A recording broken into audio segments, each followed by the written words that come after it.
Hello and welcome back to a brand new episode of the Pick a Side podcast.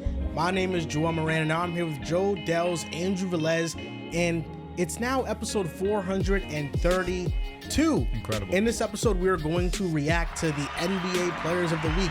Jalen Brunson and Alperen Sengun. Big day for you. The cut, yes, awesome. Great day. Great time to be a Brunson and Sengun fan. Then we're going to give our predictions for the NBA Cup. The seedings have all been finalized. We know the matchups. And then for the NFL, Week 13 takeaways. Bo Nix, is he a franchise quarterback? We'll get into that. In the Packers and Lions Thursday Night Football preview, how are you guys doing? Go ahead. You're in that seat. Go ahead. Talk first. Doing fantastic. You usually talk first. I do usually talk first, but it's just the change of vibe. You sitting over there, Mr. River Brown's not here. Fucking bomb. Such a bomb. I'm trying not to vocalize that I'm mad at him. He should know that I'm mad at him. It's okay. That being said, I'm excited for the show. When are we getting a Bo Nix jersey? Quick break in the show to talk to you guys about PrizePicks. They are a proud sponsor of the Pick a Side podcast. If you support them, you are supporting us. You use code PAS. Play $5 and get $50. Packers versus Lions, PrizePicks play. Drew, what are you going with? Last week versus the Packers, it was 2+ touchdowns. This week, I'm taking Jared Goff to have more than 1.5 touchdowns. The Packers, their secondary, it's pretty banged up. No Jair, ranked 31st in success rate. I'm expecting Jared Goff to have one of his better games of the year. Give me Jared Goff more than 1.5. I'm going with the opposing quarterback. I'm going with Jordan Love. We know that he always is on a heater in the second half of the season. It's going to be the second year in a row. I'm going with 251.5 passing yards. Last year, second matchup versus the Lions, he torched them on Thanksgiving. I think Jordan Love is going to ball out, and he is going to be the main reason why the Packers win. You can use code PAS, play $5 and get $50 to help support the podcast. On the way. Christmas? On the way. Birthday? On the way. On the way. Is that I'm gonna trying not to replace- spoil a good thing. Is that going to replace Caleb? If and when it happens? No, I think this jersey will stay here. The Bo Nix jersey will be in my house. You should put up. So I can do some nasty, disgusting things to it. Maybe get two. One for here, one for there. Who's becoming the Caleb guy?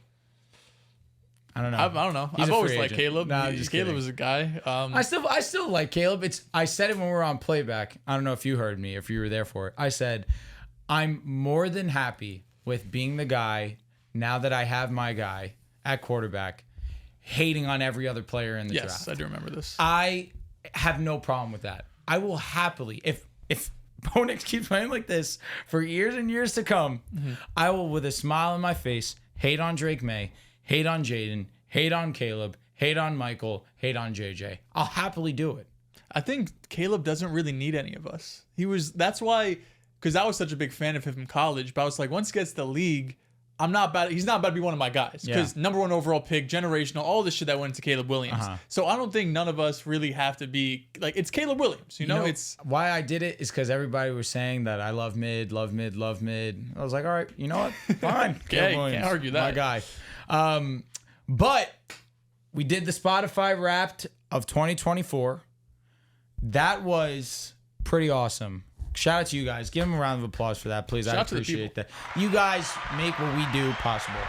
To see that we were in the top 1% of all video podcasts on Spotify, it doesn't seem real. The first time I read it, immediate goosebumps. It's just surreal what we're able to do, what we've been able to accomplish. And again, none of that is able to be done without the listeners. So we really do appreciate that. But football has been awesome. Celebrating another victory Monday. I guess in this case, Tuesday. It's been great times for me. No, Tuesday. But I'm saying Victory Mondays, but Victory Tuesday because we played on Monday. Basketball's been interesting.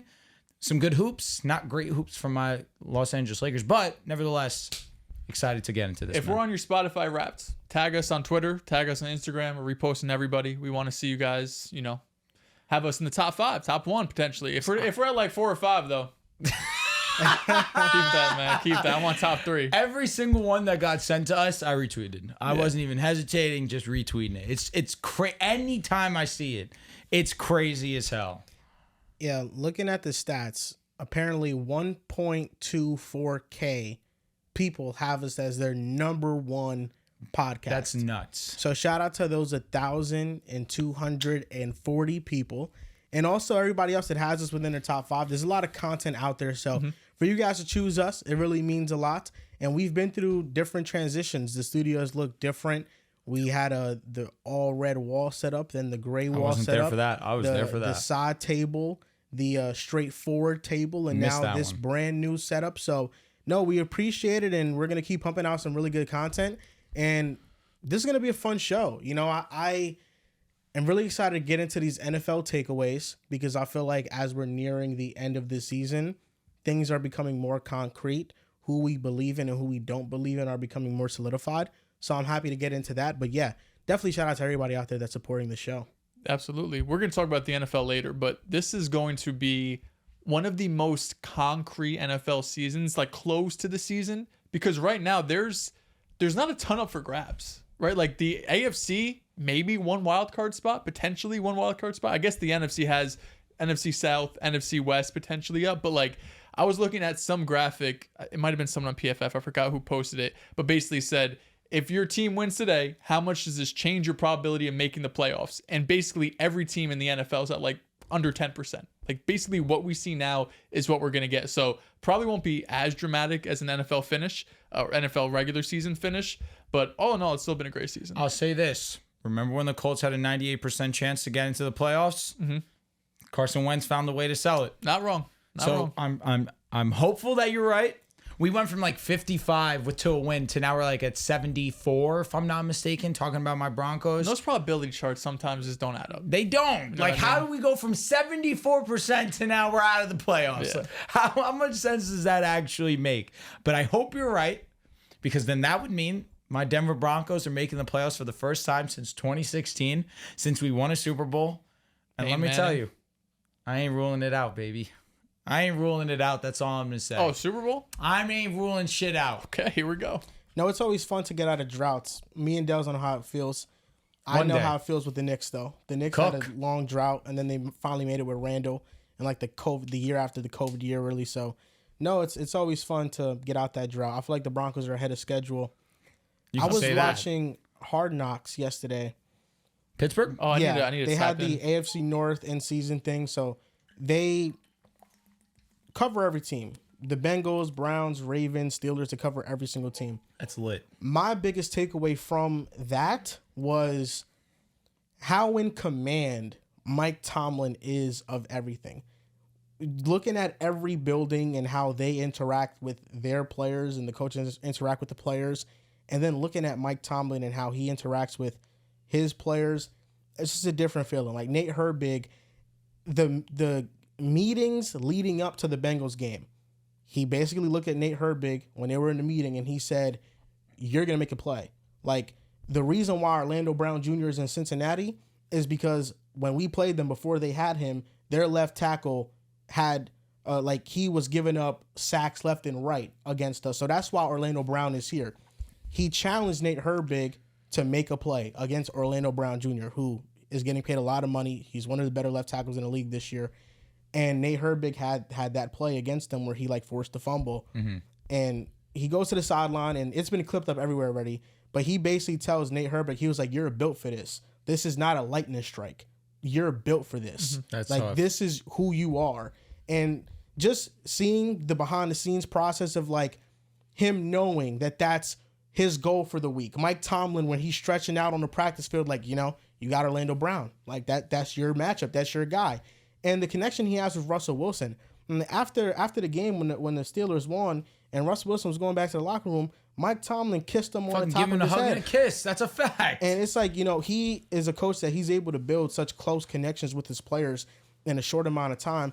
And it just goes to show why he's one of the best coaches in the NFL. There's just a different energy with the Steelers building than the other buildings in the AFC North. Yeah, it's crazy to think that team was 3-7 last year at one point. Where was it? 2-7? They were 3-6, it around. Something like that. They got off to such a slow start. And of course, Tomlin never had an under 500 season. I've only seen clips of it so far. 3-6 when? Last year. Last year, yes, you're right. Yeah, but the one clip I saw that stood out was Kevin Stefanski in the meeting room with everyone, team meeting, and he's saying, "Who here wants to make the playoffs?" This Browns team's at 2-8 or whatever. Everyone raises their hand. and he just shows the rest of the season schedule. He's got the Steelers and the Ravens and all of these elite AFC teams. He's like, you guys are already in the playoffs. It's right in front of you. And I'm like, if I'm a player, he did cook. But if I'm a player, I'm be like, see that ass, bro? Like, we're not about to win out. Now, there's some moments where you feel like coaches are doing it for the camera. There was this scene with the Browns offensive line coach talking to the offensive lineman, and he's just like yelling at them. Like, he's talking about protecting Jameis. Yeah. He's like, don't back down from anybody. Yeah. I feel like that's really how some of those coaches are. No, really, for real. And then the scene with Joe Burrow talking about his Batmobile, I thought that was scripted. Like, I thought Joe Burrow knew the cameras were on him, and he wanted to say that. Yeah. He did spend $3 million on a Batmobile. That's pretty cool. Yeah. And he's rich as fuck. He's going to have the bat suit and everything. No, yeah. It was pretty good episode. People to glaze him about. What I was going to say when you were talking about Mike Tomlin, though, was if there's anyone that I'm okay with Sean Payton losing Coach of the Year to, it's Mike Tomlin. He has been unbelievable. You want to talk about exceeding expectation. That's Denver. That's the Chargers to a degree, and I definitely can hear Harbaugh in this conversation. But what Tomlin's been doing, winning the division, nobody, not a soul. You can't even tell me if you're a Steeler fan that you saw that you guys were going to go and win the division. No. When Tomlin goes and decides he's going to start Russell Wilson as he comes off of injury, and he's going to replace Justin Fields, who's been playing winning football, not many people came to the table and said, this is a good decision by Mike Tomlin.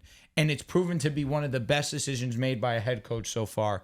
They've been one of the better offenses since Russell has taken over. And this defense, it's phenomenal. It's one of the best units in the league. It's just an unbelievable job being done by Tomlin. And I'm glad that he gets to be on Hard Knocks. He gets to get a little shine on him because he deserves it. He's one of the best head coaches in the league. And you're not tenured 18 years in a league. You're not the longest tenured head coach in a league if you're not capable of doing amazing things like Tomlin is. He's doing such a great job that Arthur Smith is going to get head coaching interviews. No, you're cooking. That's how good of a job Mike Tomlin's doing with the Steelers, that Russell Wilson is having this resurgence. The offense just put up 44 points against Cincinnati. He's coaching this team so well, and credit to the offense and Russ and everything too, but no one would have expected that Arthur Smith at the end of this season, after all the shit that's gone down over these last couple of seasons, especially in Atlanta, that he would be back in the head coaching cycle potentially. We always believed. Arthur Smith has never been a back coach. We always believed. He's a dummy in terms of who he decides to put on the field. But is he? We'll talk about that. Who knows? Maybe he saw something that we didn't. Hey, the Tyler Algier shit, though, never saw that. Tyler Algier's a respectable running back. Jonnu Smith. It's Bijan. You're wrong. You're not wrong. Jonnu. You're not wrong. Jonnu might be him. However, he knows how to call plays. Mm-hmm. That is one thing I will always give him. When he was in Tennessee, when he was even in Atlanta doing it with Desmond Ridder and Taylor Heineke and Marcus Mariota, he knew how to call plays. It was just some decision making that led to him being fired, understandably so. But he's in a perfect spot. He should be an OC for the rest of his career. That's my humble opinion. Now, Dehls, I'm going to alley-oop this to you after I just addressed an elephant in the room, right? Because we posted a Would You Rather on Bucky Irving on TikTok last week. And the top comment on that video was Isiah Pacheco disrespect is insane. And I will say, like, we weren't the kindest to Isiah Pacheco. We also had other comments. These guys are recency bias merchants. Bucky over Pacheco is probably the worst take I ever heard. And how is hearing a correct take the worst take you ever hear? Bucky Irving is a star. He is. And I know that we're watching football every single week at an intense level and actually looking at everything that's going on with every 32 teams. So if you're not familiar with Bucky Irving, then that's on you. And it's on us to educate you on how good Bucky Irving is. But since that video, he has just proven us right. 185 scrimmage yards were the most of any rookie in a game this season against the Panthers, and his 97 rushing yards in the fourth quarter alone were the fourth most in a game this season and the most by a rookie since week 5 in 2017 when Leonard Fournette did it, according to ESPN research. And I got some other Isiah Pacheco, not Isiah Pacheco, I got some other Bucky Irving stats because it really pisses me off when people act like the names that we are bringing up aren't stars. They don't have the numbers to back up that they're stars. Bucky Irving this season, 4th highest PFF grade amongst all running backs. And I know that PFF isn't the end-all be-all, but they have some good stats behind why they're graded so high. second in yards after contact per attempt. 4.17 yards after contact. He's one of the league leaders. Isiah Pacheco has never had a number this high. Highest PFF receiving grades amongst all running backs, 1.73 yards per route run. That ranks third amongst all running backs. Seventh in breakaway run percentage. 34.9% of his runs are breakaway runs. Pacheco has never been at this high of a number, and he's been playing with Patrick Mahomes. This is not a disrespect to Pacheco. Bucky Irving is just a star. You remember when Rachaad White last year was a fantasy darling, one of the best receiving backs in the league? Have we noticed a shift over these last 3 weeks where now the Buccaneers are really starting to rely on Bucky Irving as their number one running back? And early in the season, you even put a tweet out saying that he was playing less than, 40% of snaps for the first 9 weeks of the season. And even in these last 3 weeks where he's been nothing short of amazing, he has barely touched over, 50% of snaps? I think the most it was 52, 54%. He's been unbelievable in limited opportunity. What he would do if he had a whole backfield to himself. Because Rachaad White is a respectable running back. I don't think he's amazing. I would even take Isiah Pacheco over Rachaad White personally. However, Bucky Irving seems to be at a different level, and that's just what he's shown us. The only players, other Bucky Irving stat. Yes. The only players with more scrimmage yards than him over the last month. Saquon? Derek? Jamar Chase. Wow. Oh my God. Those are That's the the company players that Bucky Irving is in, and this is another stat to just add on to that. His 256 yards rushing when contacted at or behind the line of scrimmage. So he's getting contacted instantly by defenders. Is 256 per True Media. The only running back that has more is Saquon Barkley at 257, and Irving has 40 fewer attempts. We're talking about one of the better running backs in the league, even as a rookie. Bucky Irving is that good. He's that good. He's been amazing. So we're talking about Isiah Pacheco. We want to get into this Pacheco? Yes. Okay.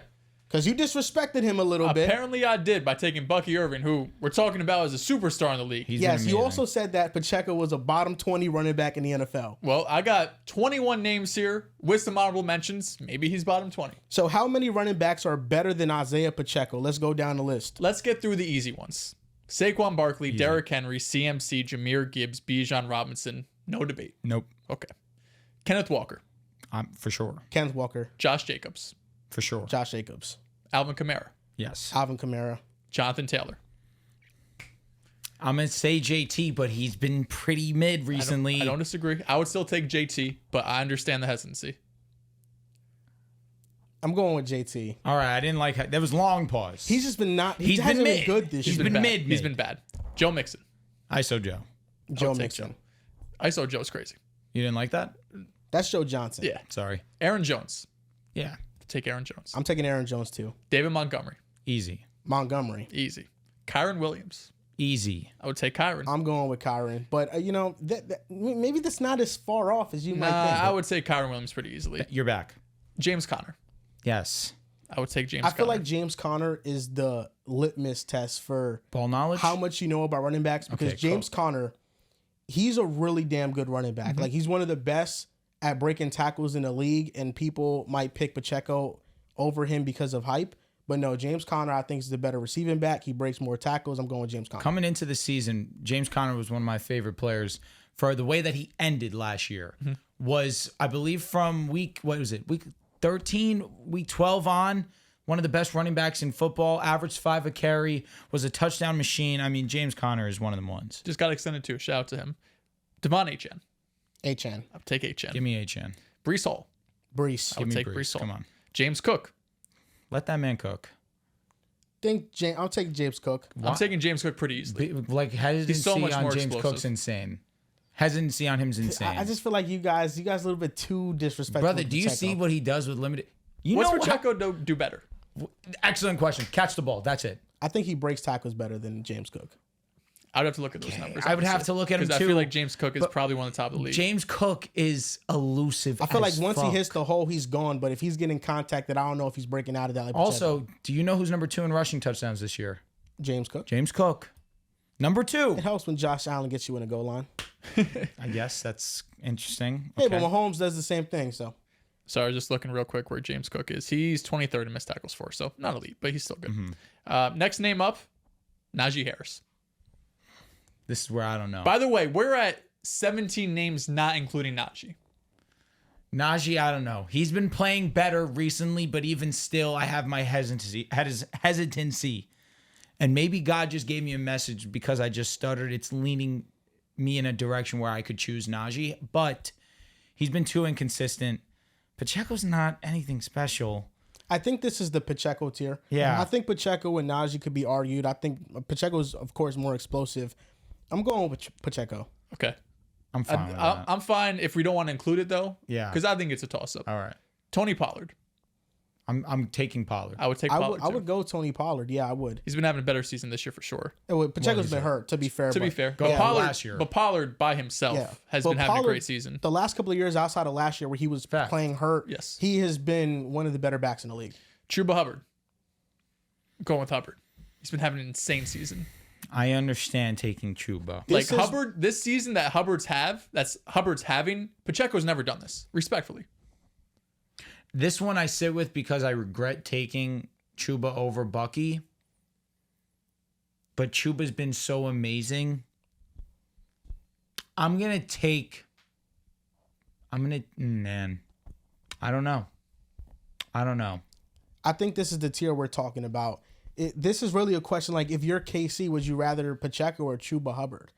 And I think the answer is Chuba. I think Hubbard would just give them a real explosive backfield element. Mm-hmm. Like, not that Pacheco can't, but Pacheco, most of his numbers are coming from volume. He's getting a lot of attempts. Yes. We just seen it recently. Kareem Hunt was a reliable fantasy running back because he was getting a lot of attempts. He was getting a lot of touches in KC's offense. And this is a washed version of Kareem Hunt. And Pacheco, he's averaging 4 yards per carry, but is it an insane number? Is he doing it on insane efficiency? He's not. Got a couple more names here. Brian Robinson. I would go with Brian Robinson. I would go with Brian Robinson. I would take Brian as well. I didn't say Bucky Irving yet. We're all taking Bucky? Yes. Yes, we did it in the Would You Rather with Bucky, and that's a hot take. Yeah. So right now we're at 21 names, which means bottom 10 running back. A couple honorable mentions. J.K. Dobbins. If you're talking about a healthy JK's different. I would take J.K. if he's healthy. I would take J.K. too. If he's healthy, yeah. Yes, I'm fine with it. Ramondre Stevenson. Oof. I can't take Ramondre. I think I would go Pacheco here. My brother in Christ is not that same level player he once was. Chase Brown. No. He's working towards that. No, he's not. Chase Brown's a stud. No, he's not. Kind of a stud. No, he is not. Why is he not a stud? He's not efficient. He's not. You get on Kyron's ass for not being efficient. Chase Brown's not. He Look at the Bengals offensive line. I said the same thing about the Rams offensive line. You didn't care. The Rams offensive line is not as bad as the Bengals. I won't disagree.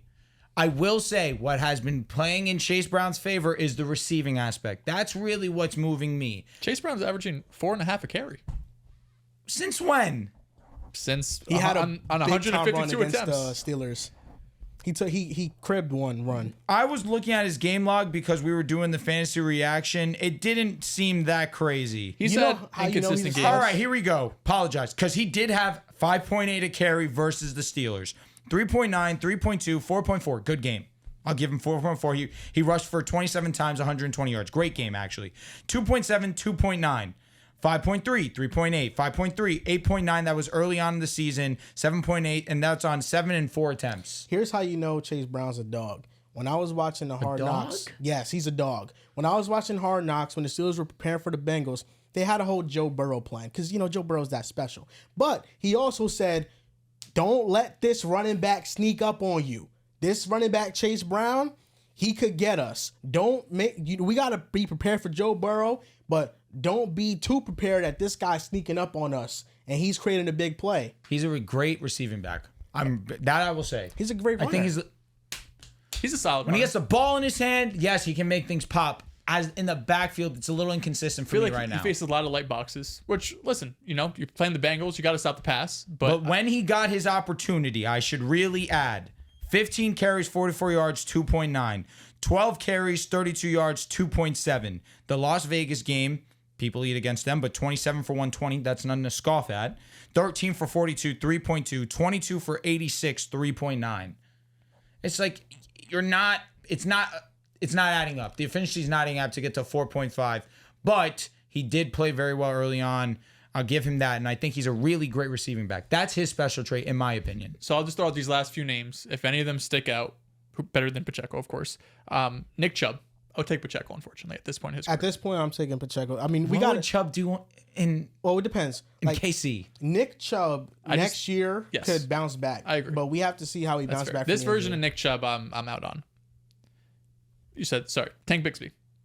Travis Etienne. Let's not get nasty. Jordan Mason. I'm going with Pacheco over all of them. Yes, I agree. Although Jordan Mason, I would not sleep on Jordan Mason. I think Jordan Mason is a starting running back in the league. I agree. I would take Jordan Mason. Maybe. Actually, I don't know. Because San Francisco, it could get a little muddy sometimes. Last name, Jalen Warren. I'm tucked in with a blanket. I got my nice cozy pillow. I'm that sleep. I would take Jalen Warren. Jalen Warren was robbed of a healthy season. That's one where I don't know because I haven't seen it. It's also when you split a backfield with somebody and you stay fresh and you don't need to take 20 carries a game, it's easy to look efficient and fresh. Pacheco, for the most part in his career, I guess last season really, he hasn't had that luxury. Tyrone Tracy or Isiah Pacheco? Pacheco, probably. Austin Eckler or Pacheco? Pacheco. Okay. This is where I feel like Pacheco ranks, though. He's right around But this we went area. through 25 names. Hella names. So I might have been kind saying bottom 5. Might be bottom 7. Braylon Allen or... Braylon Allen. Wow. Be serious. What? Give Braylon Allen 15 touches a game. Let's see what happens. My goodness. All right, so we're going to talk about the NBA Players of the Week. Last week, we had Alperen Sengun and Jalen Brunson win the Players of the Week. Well-deserved. The Knicks are playing some good basketball. They have clinched their spot in the NBA Cup. The Rockets have done the same. Who do you guys want to start with here first? Easily. You will talk about Alperen. I will happily talk about Jalen Brunson. What if I was going to talk about Jalen Brunson? But then you can go and perfectly talk right after me when we talk about Jalen Brunson for the sole reason of this. I was very vocal about it last time we were here speaking about basketball, talking about Jalen Brunson. I feel like he's been getting unnecessary slight, putting him in conversations with even me, where I disagree with it wholeheartedly. De'Aaron Fox, LaMelo Ball, and even Kyrie Irving, who I'll give Kyrie his flowers. He's been amazing, especially in the absence of Luka. I can hear that one. But Jalen Brunson was always trying to get the new players involved on the team. And he was also doing it efficiently. That's really what was exciting me the most. He was averaging 25 on 48% and 39, 40, 41% from three before this recent stretch. He was still playing efficient basketball. He just didn't need to average 28 because Karl-Anthony Towns has been one of the best players this season. You're trying to incorporate Mikal Bridges into the offense. OG Anunoby has now transitioned to being a consistent three-level scorer, at least early on into the season. He's been getting his other guys involved, and this week you averaged 27, 54% from three, almost 10 assists a game. He has developed a lot better as a playmaker this season. He's really taken that responsibility this year because he does have so many other scorers that he can rely on. But he knows when it's time to get a bucket, and he has been consistent. Right now, the Knicks are number one in offensive rating. Yes, Karl-Anthony Towns has been the main storyline because he's the new toy. He's been the guy that's been balling every single night from night one to where we start right now, and even last night where he has that great move on Mo Wagner, where he goes, he's like, come on, are you serious? You're trying to bet? You're trying to hang with me? Goes and hits that beautiful fade. Cat's been amazing. Just everyone on the offense has been amazing outside of the inconsistencies out of Mikal, but even he started to figure it out yesterday. Josh Hart has been awesome. The Knicks offense has been clicking on all cylinders. But Jalen Brunson never fell off. And if you try to get your jokes in on Brunson falling off because he wasn't averaging 28, 29 a game, that's on you for being a disgusting casual. Jalen Brunson had a career high of assist numbers against the Denver Nuggets. 17 assists in that game. And that was honestly the perfect storm of everything happening, coming together. OG Anunoby scored a career high. Karl-Anthony Towns was playing at an insane level that game. And I just feel like the Knicks are figuring it out right now, of course, led by Jalen Brunson. But as a whole, the offense is looking more fluid. The defense is not as bad as it was to begin the year. And I feel like we're just having more players off the bench step up. I feel like Cam Payne is becoming more comfortable. Deuce McBride has always been there. He's him. And we're just seeing the best versions of everybody that's playing. Mikal is starting to figure it out, but we see Karl-Anthony Towns. He's passing the ball and he's being encouraged to do more things offensively. Bro, that pass he's ever done. Hilarious? It's just the theatrics of it, yes. Yeah, like Cat is making some great passes now, and he's being more encouraged to take on more of a playmaking role. Josh Hart is shooting the ball well, and he's just this Swiss Army do-it-all player, 15, 8, and 5. Like, he's just been amazing. And OG is also taking a leap. I just think that this version of the Knicks, they're probably like one role player trade away from actually shoring up that depth that they have. But Jalen Brunson has done a good job of sacrificing and making sure that everybody gets involved while still getting his.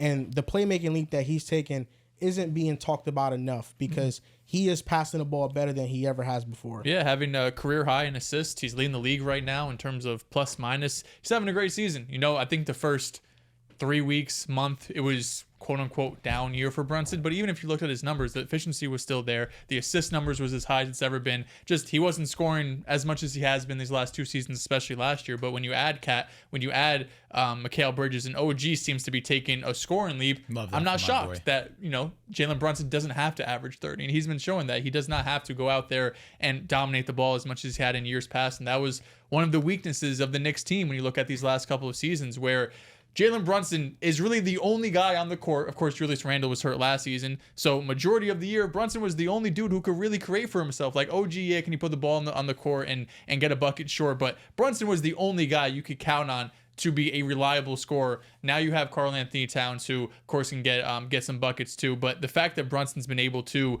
I wouldn't say change his game, because it's still Jalen Brunson. He could still go for 30. He could have a 10, 15 assist night. But the fact that he's adjusted his game to having all of these scorers and shooters around him, of course, adding someone like Karl-Anthony Towns, who's probably his best teammate in terms of New York Knicks that he's ever had, being able to fit him in seamlessly. Cat from day one, maybe not the Celtics game, but from day 2, Cat was fantastic offensively. There was really no learning curve for them on offense. Defensively, there's still some concerns. My only concern with the Knicks right now, Mikal Bridges got to lock in on defense. If Mikal Bridges does not get to a high level or at least above average level defender, it's a little scary, because as great as Jalen Brunson and Cat are offensively, those are 2 guys that are going to get picked on defense. You can't have a third person in your starting lineup who you will probably be closing with on most nights be someone that could get picked on, because now, as great as OG and Josh Hart are, they can't cover up everything, right? Especially when you don't have like a big man down low that you could just funnel things towards him and he could protect the rim. So that's my only concern with New York right now. If Mikal never returns to that high level defender we once saw him be, then their ceiling definitely drops off. Talking about being picked on defense, this has been a false narrative on this player's name. It has so far this year. And he has taken a leap defensively. He has. It's Alperen Sengun, who was named Player of the Week. Last year, he was the youngest Houston Rocket to ever be named Player of the Week. Last year as well, he averaged 21, 13, and 9, 1.7 steals, 1.7 blocks per game. And I feel like big box score guy when it comes to the stocks. No, it's funny because, you know, because when I say that about the Lucas shit was crazy last that's why I actually said it. But defensively, he was engaged. I'll give him that. That's because all I asked for from Luka. He played good defense last playoffs outside the finals. Oh yeah, the biggest fucking spot of his career. Yeah, when his knee was over, he couldn't walk. Right. Wait, his knee was fine in the WCF. Exactly. He got some time off, and then it got worse for the finals. How much time was off for the NBA finals realistically? Between the finals and the WCF, bro, it was like 9 days. It was long as fuck, actually. Yeah. Sometimes things get worse over time. They do. With rest? I think it was just knowing Jaylen Brown was coming and having some things get him. worse, but no, Alperen Sengun, the one knock that you can use against them with how the Rockets are performing is that you can talk about the depth. You can talk about the offensive rating not being top 10, right? But I find it very odd that same energy is not used for other players. The Magic last year made the playoffs off the strength of their defense. Paolo Banchero is heralded as a young up-and-coming star, as he should be. Why do you find new ways to shit on Paolo? I'm not shitting on Paolo. I'm saying as it should be. With Alperen Sengun, there's just so much nitpicking that goes on with his game. He's a great rebounder. He's one of the most refined post scorers in the league. He is one of the 3 best playmakers at the big position. And I could say, like, amongst all NBA players, he is a great passer. He's a great playmaker. That's what he is. He is. And now he's taken a leap defensively where the instincts and the IQ are there. He's blocking shots from the weak side. I saw this one on Case and Wallace, and I said, wow, You know, there's also a narrative that he only abuses weak centers. I seen him play well against Isaiah Hartenstein and Rudy Gobert, 2 all-world defensive centers, and Sengun was getting the better of them. What did he do against because Wemby? He dropped 40 against him last year. Last year, who cares? Last year's last year. I just don't understand why whenever it comes to Sengun, he has the Rockets as the 2nd seed in the West. Whenever it comes to Sengun, it's always a hesitancy. Maybe he's not as good as we think he is. No, he is that good. You're underrated Sengun. Sengun is a young star. He is somebody that should be talked about as a rising star. Instead, whenever the Rockets do well and they win and they clinch an NBA group game, Jalen Green's on the front cover. Because he's the most marketable, because he's the coolest. But Sengun is the guy. He is. And he doesn't get recognized as it. And for some reason... He did just get recognized. I know, but I'm saying for some reason there's just this belief that no, like really the best player on the Rockets is actually Amen Thompson one day. Oh, it may be Jalen Green. No, it's Alperen Sengun. This is the guy. He is a star. Is he a top 20 player? I think Alperen Sengun's gonna push for it at the end of the year. Okay, thank you for really. If you would have said yes, I might have had an aneurysm. Right now, he's an all-star though. He's an all-star. Say top 25 right now. Fuck, I don't know. Is he better than Mobley? I'm asking. It's because if you're telling Mobley, but all right, then we're out of top 25. I don't think Mobley's top 25. Are you taking Paolo or Sengun? Let's take Paolo. We're not in top 25. Who's better, Siakam or Sengun? I'm taking Siakam. Ooh. I think I'll go Sengun. Ooh. But what? What are we doing when it comes to Pascal? I think that's close. Pascal is a great playmaker. He's a great. Sengun. I would probably take Siakam, but I don't think that's a clearing. No, I don't think it is either. A better playmaker. Like Pascal's been a great playmaker. Listen, Alperen Sengun. He's the hub. Though. Is Sengun. what? He is. Sengun is what? 22 years old right now? No, he's still a baby. He's one of the youngest. He's not even Charizard yet. He's Charmander. But that's why let's not push him immediately into top 25. Let's not do that because we tried to do that with J-Dub last year. Just trying to see how nasty. Take it easy. And that's what I respected. I want to see where his head was at too. Yeah. But you averaged damn near a triple-double this week. You go 3-0 perfect. You're the number 1 team in the West in the group stage. They've been fantastic. Beat OKC. The only centers better than Alperen Sengun right now are Nikola Jokic, Joel Embiid, Victor Wembanyama, Karl Anthony Towns. Are we counting AD? Anthony Davis, yes, he plays center. Power forward center. He's always been that. Sabonis. Yeah, Domantas Sabonis. I can hear the argument. And now he shoots the 3 ball. You ask him to get better at something, he didn't. I can hear the argument for Sengun over Sabonis because I do think that Sengun's offensive post game is more refined than Sabonis, and I do think who's a better playmaker? I think Sengun's a better playmaker. I think he makes more difficult passes. I hate you guys for no, really I think he makes more difficult passes. This DHO but fucking I can hear Sabonis over Sengun. But this is gonna be a hot take. I think Alperen Sengun right now. If you're telling me to take him between Bam and Adebayo, I'm taking Sengun. Well, Bam's having a terrible season. Oh, I know. He's shooting like 40% on layups. Yeah, I think 48. I think he's at like 49% true shooting. He's an amazing. It's really, really he's an nasty. amazing defensive player, but at this point in time, we have to wonder if he's ever going to improve that offensive repertoire. This is also a bad offensive season for Bam. It's not like Bam was on this upward trajectory where he was going to be like one of the best offensive centers, but this is also just a really bad year for Bam. If there's any year to do it, it's this year. I don't disagree. I thought I saw a lot of improvement year to year. Well, let me say. He improved offensively.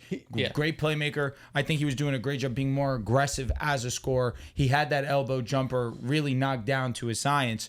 This season, we really haven't seen it at all. Luke Cornett was blocking him left and right the other night. That shit was getting nasty. Shout out to Alpi, though. That big win over OKC a couple nights ago. Said I'm here. Yeah, what he's been doing has been crazy. I think defensively is the number one most important thing for him. Because in the offseason, my biggest question was, when you paid him, knowing who Ime is, knowing his culture and how he wants to run his team, are you going to be able to have a franchise center who's a bad defender or even an average to below average defender? The fact that he's been able to completely flip that narrative, not only narrative, just real numbers wise, when you're looking at EFG, when you're looking at maybe even some of the box score numbers like blocks, he has been an objectively good defender this season. That's not just some narrative that Rockets fans or Joel, because he's an LP guy, are trying to spew out there. He has been a positive for this Rockets team who, when you look at some other stars, young stars on their team that also got a contract extension, hasn't put in that same type of work, right? Who are we talking about? What I'm waiting for? JG. You know what I'm waiting for? I'm actually waiting for Alperen Sengun to be more assertive offensively. I don't disagree It's here. not going to happen because of the depth that the Rockets currently have on their roster. And I know the baby Jokic comparisons always get thrown out there. Nikola Jokic, when the Nuggets made the playoffs and they lost in the second round to the Blazers in 7 games, that year Jokic averaged 20 points, 10 rebounds, and 7 assists. And that was in his 5th season in the league. And then the very next year he took a jump to 26 a game. There was some injuries on the Nuggets, and that's why he had to up his scoring load. Alperen Sengun is at those numbers right now that Jokic was in his 5th year in the league. And I'm looking for Sengun. Obviously, Jokic became an MVP level player because the scoring and the efficiency followed after that season. I'm looking for Sengun to take another leap in his scoring. Finish better around the basket because right now he's a below average finisher for his position.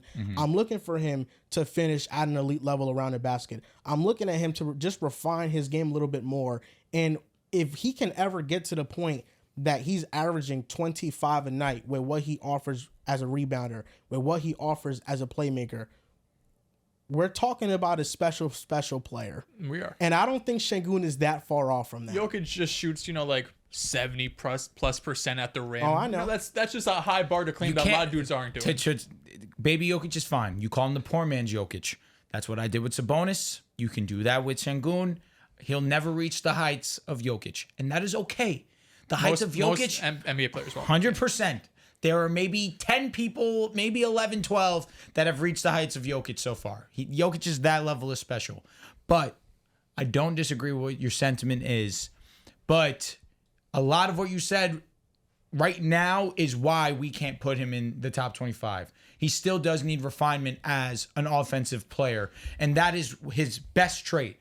And he's come a long way defensively, no doubt about it. You have to give him that acknowledgement and that recognition this season, most definitely. But the fact that he's still averaging 20 and he could still be better on the offensive side, that's what can leave you optimistic to think, hey, the sky's the limit for this kid. Absolutely. I would rather him take the leap he's taken defensively right now. And he's sitting here at 22 years old. You can already see when you watch him play, the offensive skill is there. It's borderline natural for him, especially as an offensive hub. So let me ask you a question. Is his ceiling higher than Paolo's? Paolo Banchero's? I think they're around the same. What does Sengun do better than Paolo not rebounding? I think he's a better playmaker than him. Paolo is pretty great at playmaking. I won't disagree. A great passer. I won't disagree. I think that Sengun's a better passer. That's tough for me. Paolo is basically better than him everything else offensively. All Sengun needs is for the Rockets to be in the playoffs and for him to have an extraordinary playoff series. What Paolo did was historic, and that's why we're regarding him as a young star, a superstar that could get there. And why Sengun, he's kind of like pushed to the back of that line. Because when we think about young stars in the league, we think about Paolo first. Now Franz Wagner is coming onto the scene, and we think about him. I saw the list that ESPN put out, and Franz Wagner was number 4, I believe, hated it. over Sengun. I'm looking at Sengun and players around his same age, and how all of them get talked about compared to him, and he gets the shortest end of the stick, even though he's producing similarly. I think that'll end though. I think because you got to think, last year you talked about the Magic. The fact they made the playoffs, Paolo was as great as he did. That's going to shoot him up and be the number 1 overall pick, of course. Franz, what he has been doing this year, God forbid he did it last time against the Knicks, get the Celtics into the goddamn NBA Cup, but had a stinker. What he's been able to do in Paolo's absence is going to shoot him up the board. The fact that the Rockets, who last year did go on a run at the end of the season, made a push for the play-in, but the fact that they've been out of the playoffs for the last couple of seasons, they've been a rebuilding team.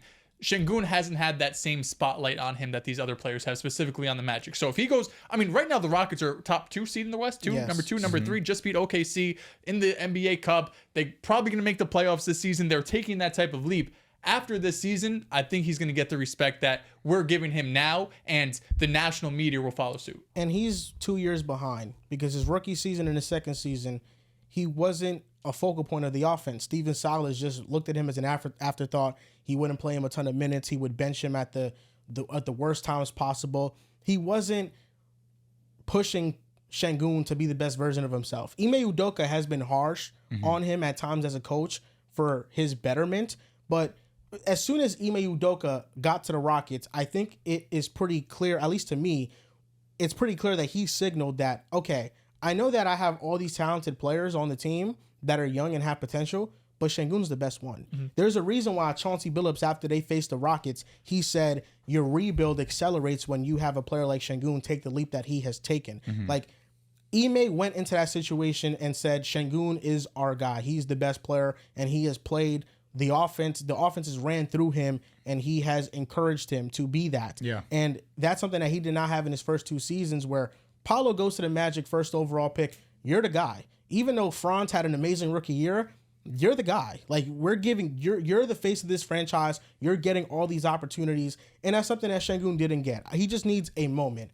But once he gets a moment, people will start catching on to how special he is as a player. ESPN had their 25 under 25. Sengun was ranked number 10. Which of these players would you have ranked over him? Or I should say, which players would you rank Sengun over? Yeah. Number 1 was Victor. Easy. Number 2 is Ant-Man. Easy. Of course. Number 3 is Paulo. Fine with it. Absolutely. I would take Paulo. Number 4 is Franz. I can't. I would take Sengun here. I would take Sengun too. Number 5 is Chet. I would take Chet. I would take Chet as well. I think that is an argument. What's the argument? So What's the argument? You kill me with that because Chet was in Wemby conversation, sir. You put him in Wemby convos, whether you say skill or not. That is your fault. So where is Chet? Is he Sengun? Is he better than Sengun? Yes or no? Is he better than him? Like right now? Right Chet? now. He's more skilled than him, for sure. The skill shit, you kill me. He is for sure. Is Wemby? No. Now let me ask you a question. Is Chet still more offensively skilled than Wemby? I will ask you this question every single show until you answer correctly. I haven't seen Chet play in a month. 25 last night? Did he end up getting it? No, he had 15. He had, come on, terrible efficiency. I mean, in the first half. Am I measuring him by that game? In the first half. And what did he do in the second half? 6, yeah. What did he do in the second half? He started to cook. No, I think Chet's just defensive ability and then what he could do as a shooter and as ball handler. You give the edge to Chet. I think we have to start at least being a little bit concerned about the injury with Chet, though. This is twice now. So, this was a tough one. Harsh fall. Yeah, one was a freak one. The first one, of course, it's summer league.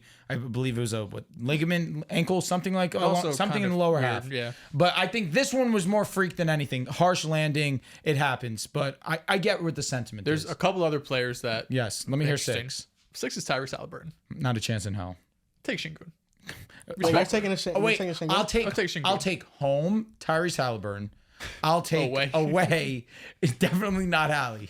I just feel like with this conversation, it's like, do you think it's easier to build around a point guard than a center to reach like ultimate success in the NBA? I think Jokic just kind of shattered some of this center narratives, but he's one of one, so it's kind of hard to think that anybody can replicate that. I think Haliburton, he led the Pacers to the Eastern Conference Finals, and I still believe in him as a player. So yeah, it's Hallie. I mean, it is interesting. I mean, you could argue. Hallie? I'll probably go with Chet. Yeah, I agree.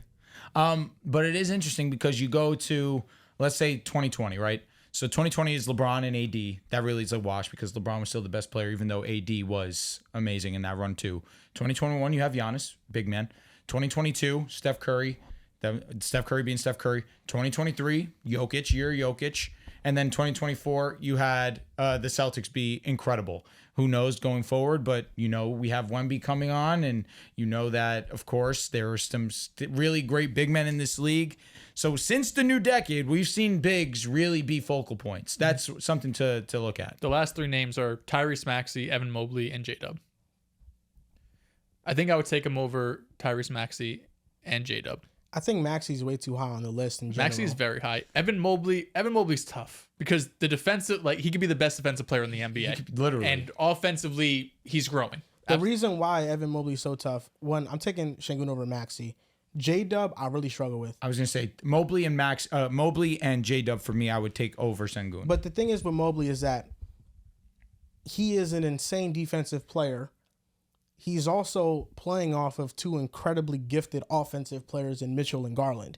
And his role this year has been expanded where he's bringing the ball up, he's playmaking more, but really where he's making his impact is just as a roller. Mm-hmm. And How would Mobley look if he is the focal point of an offense? Would it look even better? Would it look worse? But I don't think that's ever should be. I mean, listen, Evan Mobley's still super young. He can develop into that player. But as we stand right now, it's hard to imagine a world where Evan Mobley is your best offensive player and that team being anything. But what he can be is your best defensive player and a plus on offense. I kind of like having a player that could be the best player on my offense. I like that a little bit more. Because I could always get defenders. I mean, the Rockets got can you get an elite rim protector who could switch onto the perimeter and be the best defender in the world? It's very difficult to do that. That's just as difficult, if not more difficult. It's arguably the most difficult thing in the NBA right now. Yeah, there's a lot of offensive hubs. LaMelo's an offensive hub. He's cooking. So harder to find LaMelo or Evan Mobley. You heard me say that LaMelo this year is essentially Utah Jazz Donovan Mitchell. And people are hating on LaMelo now for being so inefficient, but Donovan Mitchell was a darling. Just food for thought, but continue. No, yeah, I mean, I think that's what it is. Finding that defensive player, especially at the big position, that could switch out to the perimeter is incredibly, incredibly hard. Oh, dear. It is difficult, but it's just the offense. Like, and what is he averaging? Like around 18 a game? Something like that. Like, how much is he actually creating for himself? I think he's done better this year, but... You know, I think Sengun, he can create for himself and for others. He's averaging 18 and 10. 18? Yeah, I mean, he's having a great season. 18, 10, and 3. He has a chance to be an all-star this year. No, I think he should be an all-star, honestly, if he's playing like this. But I think it's tough. And I think that is where Sengun is around. He's around that tier. But I think he's like 7, 8, around that, in my opinion. You would take Sengun or LaMelo to build around? LaMelo was 12 on this list. Scotty Barnes at 11 is rude. Should be higher? Yeah. Yeah, he should be. Should be over Maxey. He should be over Sengun. Should be over Halliburton. Cade Cunningham was outside the top 10 too. Yeah, Miller's at 12, Cade 13. Then it's Garland, B-Mill, Zion, Jalen Johnson. I understand the disrespect that LaMelo and Zion both got because they are injury prone. It's crazy. Tyler Hero's still under 25. I thought he was 25. Nice. Well, Zion deserves be nice. The most criticism. Hey, man, Jalen Green or Amen Thompson? Amen. Oh, yeah. What are these guys are all correct. But if Jalen Green can continue to be efficient like he was last night. Last night, did you see his true shooting? What was it? It was in the 80s. Damn. When he's on, he's on. Yeah, he is. You know what? Fuck that. Give me Jalen Green. How could I dare fucking switch up on my boy? No Cam Thomas. Cam Thomas is either get me a bucket or... They slept, man. They're sleeping. Yo, the Nets are fun, bro. The Nets are fun. Cam Johnson is good. He is really good. Like, he is going to get... He's the asking price the Nets are going to ask for him or what they want for him in trades. It's going to be a lot more than what we think. I think it should be 2 first-round picks. And that's what I think. So, maybe. Who knows? Unprotected? Yeah, I think that's fine for Cam Johnson. I think if he goes to Cleveland, he could give the Celtics a run for their money. It'd be a fun series. Yeah. Yo, he goes to Cleveland. That's interesting. Yeah. Do they have money to match? Yeah, I got a shooter like him on your team. Do they have picks? Yeah. Do the Cavs have picks to trade? They do. Genuine question. I was gonna say, they gave a lot for Mitchell. That was a couple of years ago now. So. Not many, but I think they definitely do have a pick or two to trade. Okay. Yeah. I would not be against the Cavs. I mean, listen, I've been very vocal. They can't get him, get DFS. I want the Nets and the Lakers to be trade partners, but the more I watch this Lakers team, I don't know what we're doing. NBA Cup predictions. Now, we know the matchups in the East and West. Starting off in the East, we have the number 1 seeded Bucks, haven't said that in a while, versus the Magic. NBA Cup number 1 seed. And then the Knicks versus the Hawks. Also, Bucks are playing really well. They are. They're on a winning streak right now, Dehls. I know. They're beating up on some... Giannis is getting back into best in the world. You know, combos. I don't understand this. You know, this is what I don't get. Yes, they are beating the teams that they are supposed to beat. Also, if you look at their losses this season, it's been against the elite teams. Lost to the Celtics by a possession in both games. I mean, the Cavs. Sorry, they played the Cavs twice. They lost to them by just a couple points. They played the Celtics. They lost to them by what? 5 points. That was the total margin for error for them. If I'm not mistaken, didn't play in one of those games either versus the Cavaliers. That makes it even better. Like, the Cavs have stood their ground, and they're just now winning. I know. I'm trolling more than anything, you know, because the Cavs were fucking terrible. I'm trying to find, because they're still not above 500 teams. They're 1-5, maybe. Let me see if I can find the numbers. Really, the biggest difference with the Bucks is just how they're shooting. In the first 10 games, they're 1-6 against teams over 500. Okay. In the first 10 games, they shot 36.8% from 3, 23rd. in their last 9 games, this was done before the game they just played, 43.5%. They're just shooting better. Gary Trent's been so much fucking better. Giannis too. I mean, not maybe from 3, but from the mid range has been so good. AJ Green is getting minutes. Andre Jackson getting to the starting lineup too has been huge. They shout to Doc. I mean, some of it's just variance. Gary Trent getting back, but shout to Doc for putting Andre Jackson in the starting lineup. That's shout out Doc. Doc Rivers is doing his thing. It's okay to admit it. Didn't he say last year when he got there, or like a couple weeks after, he's like, "Who's Andre Jackson?" He's like, "Why is he so right?" He said some shit like that. I don't know. Let me ask you something. When do we actually start holding Nick Nurse to the fire? Like the Sixers barely beat a LaMelo-less Hornets team, Brother, and we're like, no, this guy's still a great coach. You know who's not playing tonight? Embiid and Paul George. Okay. Paul George refused to play back-to-back. Embiid's unhealthy as fuck. This has been a shit show of a season for the Sixers. You want to hold him accountable? Someone's going to be fine with it. The leader got it. He's a leader of the team. The leader is Joel Embiid. Don't do that. The leader is Joel Embiid. All I know is that Doc Rivers got Joel Embiid on track to the first seed in the East. That's what he did. That's his highlight. That's what he did. And last time we saw Doc Rivers in the playoffs with the Sixers, James Harden gave it everything he had, won them 2 games, and Embiid wasn't able to hold up his weight. What happened? That's it. No. What happened in Game 7? Embiid played like shit, and so did Harden. What happened on the other side? Tatum played well. He had 50. He set a record. Crazy. Remember when Embiid with Nick Nurse with Bell's palsy had 50 against the Knicks? He did all he could. He gave everything he had to that series. Yeah. Also, the Sixers lost that series with Embiid the minutes off the bench with him. Well, the team wasn't great. Yeah, there was nothing at Nick Nurse. He had no adjustment. There was nothing he could do. The bench was dog shit. Oh, man, what was Tom Thibodeau doing with the Knicks the entire postseason? 45 minutes a night. My 5. They're playing 48 minutes. Fuck it. We ball. And Nick Nurse is trying to win a playoff series. Did the same thing. Does he not do that? I don't know. Embiid doesn't. You don't have the luxury with Embiid to do that. I'm just saying. I think Nick Nurse. When I gave the take a year or 2 ago, I said Nick Nurse is just Doc Rivers with a brand name. That's it. He won a championship in the modern era. If Doc I'm had not Kawhi, we've been grown men and watched Nick Nurse accomplish something in the NBA. That championship didn't move me all that much. We were in.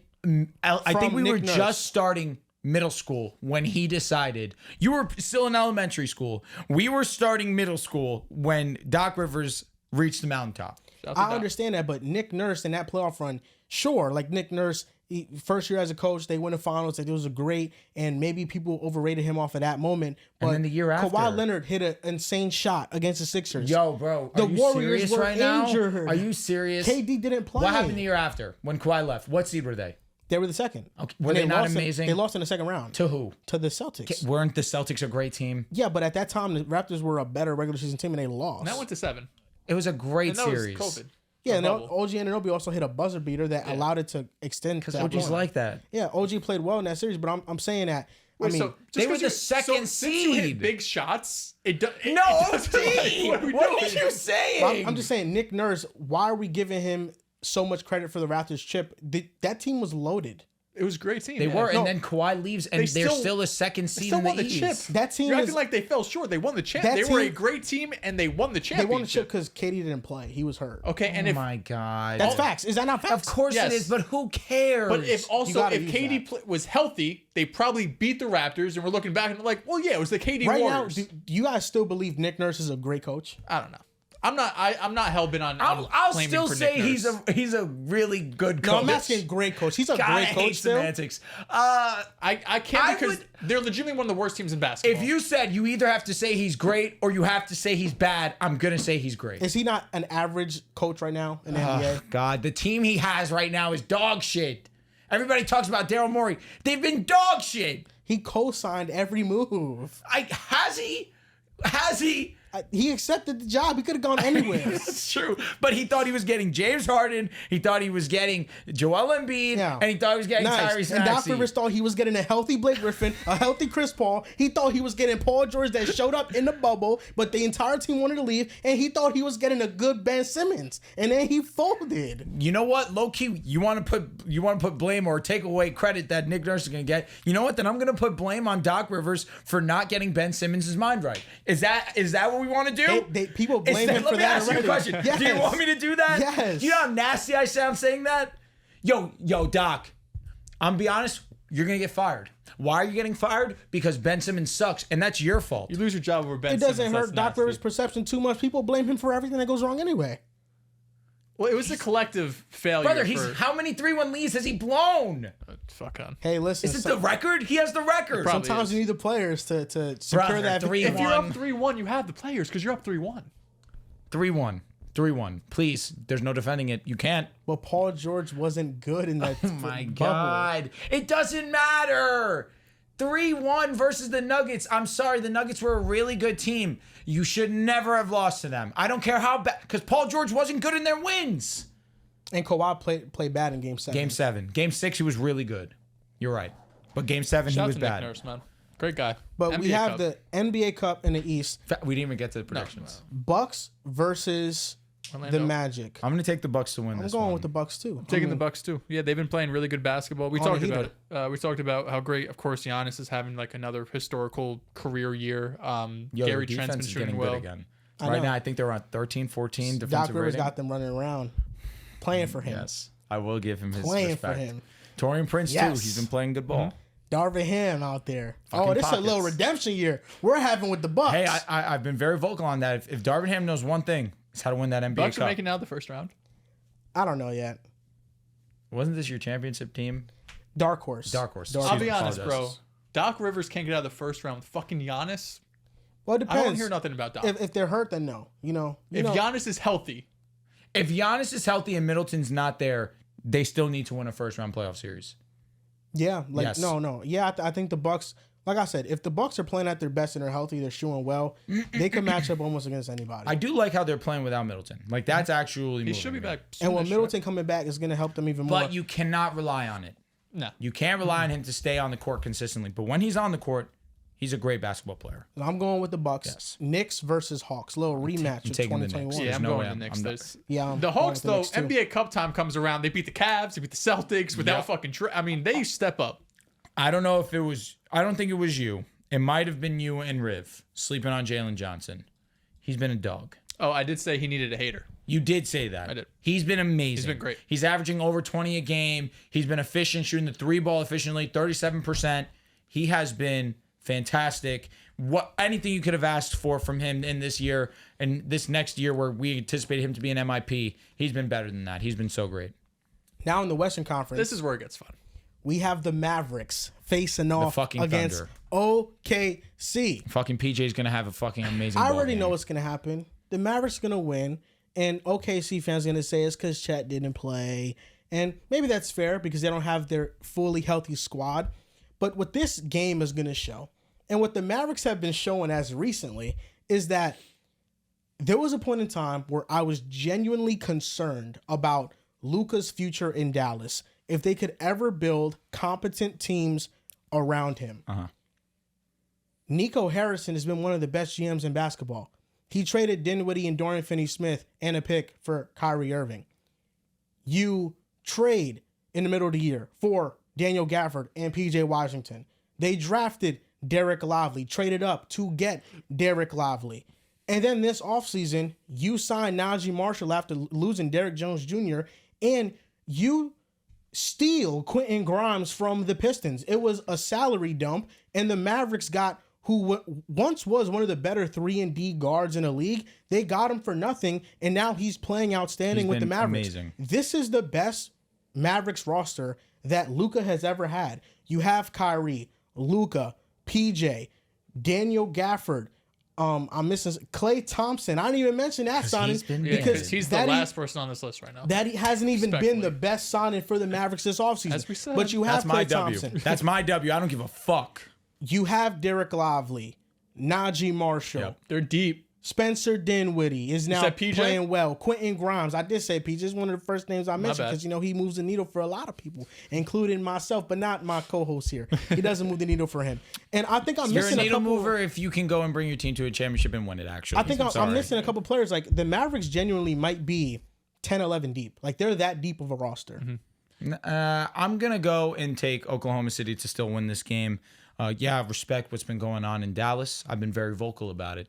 PJ Washington's been playing some excellent basketball. Najee Marshall is going to miss this upcoming game because of an illness. He's been playing some really great basketball. I've highlighted that the last time we spoke about them. Quentin Grimes has been playing great, shooting the ball great. The defense has been still really good for them. You have Derek Lively, you have Derek Lively and Daniel Gafford holding it down in the front court. That is one of the better duos, especially defensively. And now you get Luka back. But what we haven't spoken about enough, I fear, is how much Kyrie Irving has held the ship together while Luka had missed time. He'd been super efficient, 50, 40, 90 type of player, super efficient, amazing offensive engine. Of course, that also goes in hand with what PJ Washington had done while Luka had been out. You have to give him his respect there. But in this matchup, I'm just going to take the more complete team. Isaiah Hartenstein's been playing great basketball. He's not Chet Holmgren, but defensively, he's still an amazing center. On top of it, he's an excellent connector. J-Dub's been playing some great ball. Obviously, he showed you the versatility he has as a defender. SGA is still SGA, one of the best players in the game. I don't care what you have to say, Mr. Dehls. He's a good defender. Hopefully, Caruso can suit up. He's missed the last few games with this hip injury. That's been a bummer. Of course, we know how great he is on the defensive side. And he was starting to figure it out offensively, actually getting to the basket, because that's what you should do, just not be a stretch player. That's not how Caruso is. He is capable of handling the basketball. But when you're on OKC, that's not your job. Mm-hmm. Your job's to play defense. And he's been doing that at a high level, but hopefully he'll be able to suit up. If not, I'll still take OKC, even though they are the more banged up squad. I'm taking Dallas. Dallas has been one of, if not the best team in basketball, even without Luka Doncic. PJ Washington has been nothing short of sensational. I mean, it almost feels like he's taken but he's taken an offensive leap. This is about as refined as I've seen PJ Washington. He's able to attack closeouts. He could hit the 3-point shot. He's just what he brings to just kind of like a mental toughness and kind of grittiness that he brings on the defensive side of the ball. He's been sensational. Of course, very tough. We know what Luka and Kyrie can do, but you mentioned Joel, and so have you. The role players that they have are great, right? We talk about Boston, we talk about OKC. They have some of the best role players in the NBA, but what Nico Harrison's been able to put together, they have to be, if not in that tier, it's just one tier below. Because Quentin Grimes, the year he's having, talked about PJ, we know what the bigs can do. Klay Thompson's not having the best shooting season, but I think at some point, that'll be maybe even out like 36-ish, 37% at some point. Let me ask you a question. I've called PJ Washington bad. Have I ever said he's not good at basketball? All I've said was not a needle that mover. needle mover shit has stuck for a year. That's now. really it. Yeah. All I said, he's not a needle mover. He's been a needle mover? Who's a needle? What's a player that you would describe needle mover? Is Denny Advia a needle mover? No. Who has been traded that has led to a championship? Well, PJ Derek Washington. White. It took a couple of years. That's a needle mover for sure. Getting Drew Holiday, that's a needle mover. Let's go to. Well, he did it twice, actually, because he went to Milwaukee and was a needle mover. So wait, PJ Washington goes to Dallas and they make the finals. That's a needle mover, in my opinion. Does it have to be a team that goes on a championship run? They just have to win a championship. That's moving the needle for me. But the Mavericks, they were not seen as a competitive playoff team. Then PJ and Gafford come and they make the finals. What was one of their main issues before the trade deadline, if you remember? Wing defense and center play. But mostly, they allowed an insane amount of points in the paint. They didn't have any defensive stoppers. Agreed. That's why I loved getting Daniel Gafford. Daniel Gafford is one of the best shot blockers, and you pair that with Derek Lively. Bro, PJ is nice. And I've never said otherwise. Did we not just see the game where PJ is guarding John Moran in space and he's making life tough on him? An amazing He's a defender. double machine every night. He's been great. 10 rebounds. He's on a heater right now. And he can play make. If he continues to do this for the rest of the season, I will shut the fuck up. But what he is like a 15-6-4 player. That's what he is. With high level defense. Yeah, that's essentially what he's been his entire career. Is that not what Aaron Gordon is? Is he? Around that. Maybe a couple more rebounds. I guess. I don't know. Josh Hart a needle mover? It's just really hard because I get it. I don't think PJ last year, I wouldn't have called him a needle mover, but for the bar to be, you have to trade for X player and then win a championship. I've seen it happen how many times? Is Josh Hart a needle mover? What, 1 or 2 needle movers per season then? He's turning that way. He's been unbelievable. Yeah, I know. Who's been better, PJ or him? I think Josh Hart has been better. He's been insane. But I also think they're in a pretty similar tier. And my definition of a needle mover is just a player who can come to your team and make a significant difference. I think that's what PJ has done. think him and Gafford have done that for sure. Yeah. It's a package deal for me, personally. But they can win without Gafford and with PJ. Season? This season has been PJ. This season's been PJ. Okay. Oh, my God. I'd be fucking lying if I said that. I watched Last basketball. season it was Gafford? I think both of them were equal level for me personally. PJ, I mean, that OKC I say that series. because Lively also was banged up. Yeah. And then you needed Gafford in his absence. Even still this season, I would say the same thing where you need that reassurance. And I've been very vocal on this for basically the entire time I've been on this podcast. Having one is great. Having two is a luxury. Mm-hmm. You have two high-level rim protectors. That's why you have to respect that front court defense of the Dallas Mavericks. But, of course, I have to give PJ his flowers this year because he's been holding it down on the defensive side with Najee Marshall more than anything else. And it's just icing on the cake that he's been able to also provide on the offensive side. That's where I don't know if we'll see this consistently because I did see it last year where the defense was still there, but the offense fell off a fucking cliff. Well, yeah, He's brought in there to play defense, though. Yeah, that's his number one role. Yes, but he's been giving you a lot more offense this I'm not year. saying that he shouldn't, like, of course he should hit open shots. No, but you shouldn't be like shooting 40% from the field and 24% from three. That's something you shouldn't do. Caruso's a needle mover? No, He can be. he's not. They haven't won a If championship. PJ Agreed. is I not, said then he can Caruso's be. not. I said he can be. Can PJ? Can he? Yeah, he can be. So you didn't. So when I'm giving PJ the opportunity. The fine details when we have to get to No, here. but like needle mover, like what are we essentially I just saying think the bar's too classifies high as? for a needle when mover. OKC For signed, me. when OKC traded for Caruso, So we you just didn't- call out fucking needle movers left and right. No. How many needle movers are there in needle the NBA? movers are high impact role 100? players. I think I am closer to Joel's definition than your definition. It's if you can It's a high get impact traded role to a player. team and you make a significant impact to that team, you're a needle mover. You don't have to win a championship. One team wins a championship. That means last year, I guess Drew Holiday did get traded in the offseason. There was one needle mover in the entire OG NBA. Anunoby was a needle mover for the Knicks last year, right? I would definitely fucking say was. so. Yeah. I mean, they lost 3 games. They also didn't make the championship. Well, you could also coincide it with him getting hurt.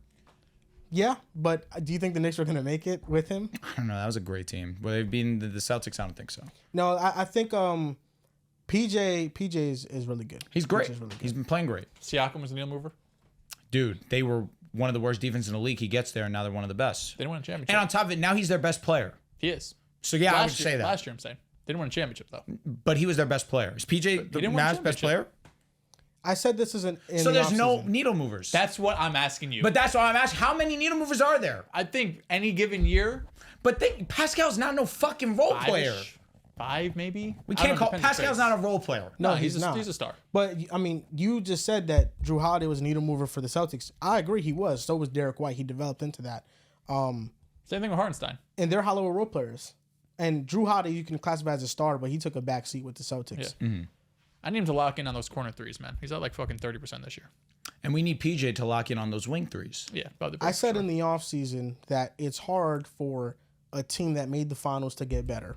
And that's what the Mavericks did. I think I don't care about what record they finish with or if they don't make the finals again. I think this team is better than last year's team. They got to make the finals. Do you buddy. have to make the finals? Got to make finals. You can't have To say I don't care is ridiculous. if you have a top 5 player in the world. A lot of people think top 3 player with Luka Doncic. You have one of the best co-stars in Kyrie Irving, and you have one of the best supporting casts in the NBA. You should make the finals. I agree. And I think the Mavericks are going to be one of the last teams standing. With that being said, OKC also got significantly better. Absolutely. So that's why, like, you can get better, but other teams around you could get better. The Knicks got better, but then the Heat got fucking LeBron James. It's like, okay, how are we going to beat them? The Celtics are the same, to be fair. The Knicks did get significantly better. I would argue they got significantly better as well. Yeah. Now in the West, when we talk about the Mavs and OKC, I think that the Mavericks got better. I wouldn't say significantly. I would argue, like we've said like I said in the offseason, I agree with what you just said. I think OKC got significantly better. But You that see what matchup, Hartenstein did. I think with Hartenstein now, you have an actual big body center. Not that Chet is soft. He's not.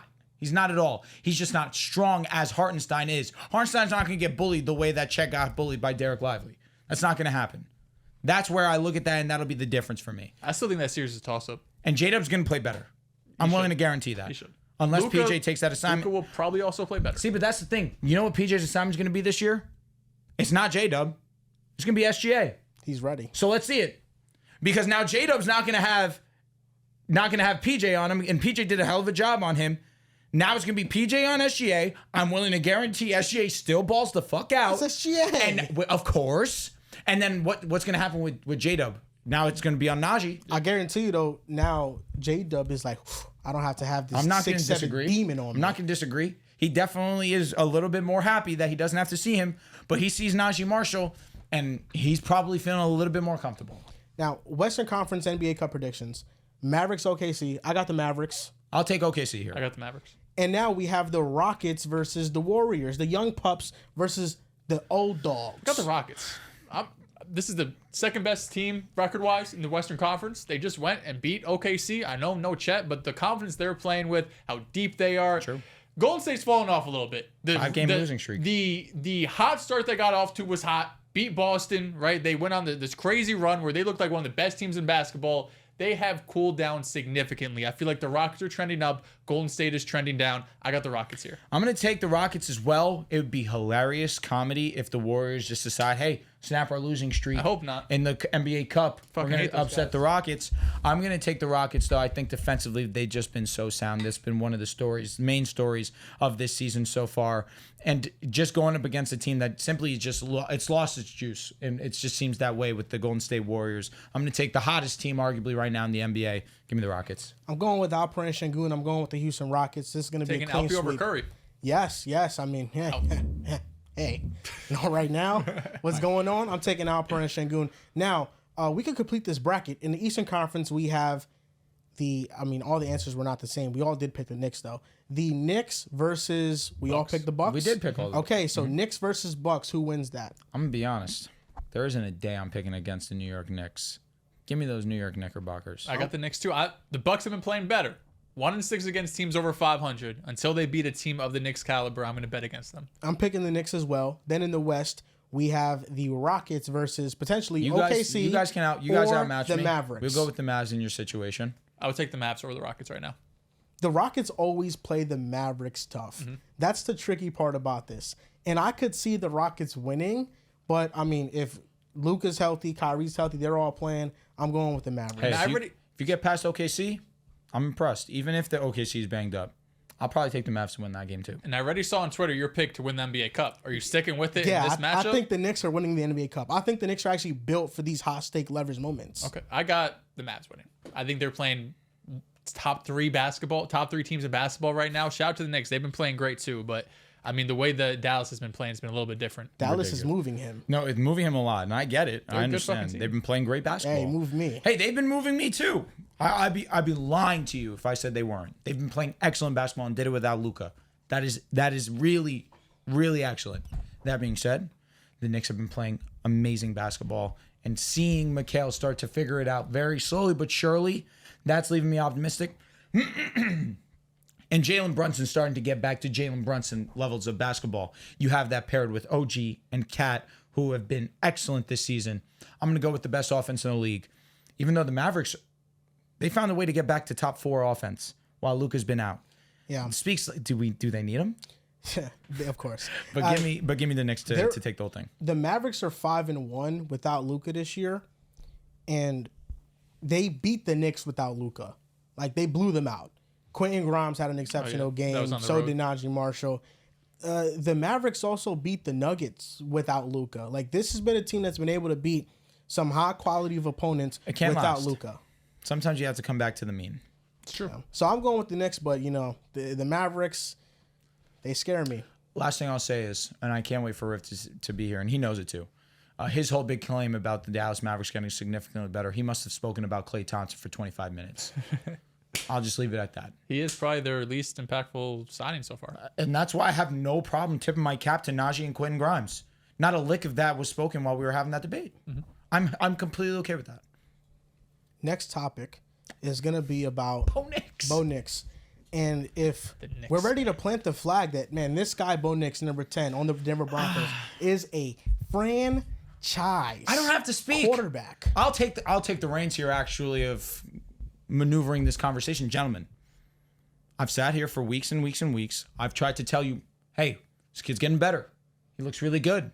You know, this nervousness in the pocket starting to get a little bit cleaned up, starting to deliver the balls deep down the field, playing some winning football. I'm keeping track. You guys haven't been sold. I heard a lot about EPA. Now I ask you guys the question, because EPA went from an individual to a team stat overnight. I did see that. That killed me. I did see that. That killed me. It's never been an individual stat, though. Whatever. Don't talk to me. Don't. I'll ask you guys the question. I'll start with you, Joel. Is Bo Nix the Broncos franchise quarterback, yes or no? How are we defining a franchise quarterback? It's always something. So it's a no. How are we defining franchise But no, the fact that quarterback? he started his answer like that, I mean, you think Bo Nix is good. You're not sold on him being the true franchise Who guy. says that he has to be Caleb Williams? I'm not saying that. Am I saying that he needs to be the generational player? I'm not saying that. What I'm saying is Jared Goff right now to Lions fans is their franchise quarterback. And I said, if it's ceiling, I know I posed you the question. Sorry, I get passionate when it comes to Bo As you Nix. should. I said very easily, I said I think his ceiling, if he can be Jared Goff, I'm happy. If he can be Alex Smith, I'm happy. Those are two teams as franchise quarterbacks. Yes, they moved on from Alex Smith to the greatest ever. Yes, they moved on from Jared Goff to Matthew Stafford, a future Hall of Famer. But they've gone on to be successful regardless. Yeah. I think That's all I'm asking. if that's how we're defining it, which is I like the Jared Goff comp because I think it's perfect. Okay. Jared Goff is the franchise quarterback for the Detroit Lions. Yes. That's a different level as, fucking Mahomes. So basically, the question is, did the Broncos find the quarterback? And you believe they did. I think so. When I think of franchise quarterbacks, I'm mostly thinking, will this guy get a second contract with the team? Is he going to go in 4 years from now, whenever it is, and he's going to sign probably $200 million contract, right, in 2030 or whatever it's going to be? My answer right now is probably yes, because I look at the situation right now. I agree. There's a few things going well for him, right? You got the best offensive line in football, arguably, at least pass protection-wise, has been fantastic. Sean Payton is one of the best play callers, one of the best head coaches, I think, in the NFL after kind of a bit of a rocky start, especially with Russell Wilson.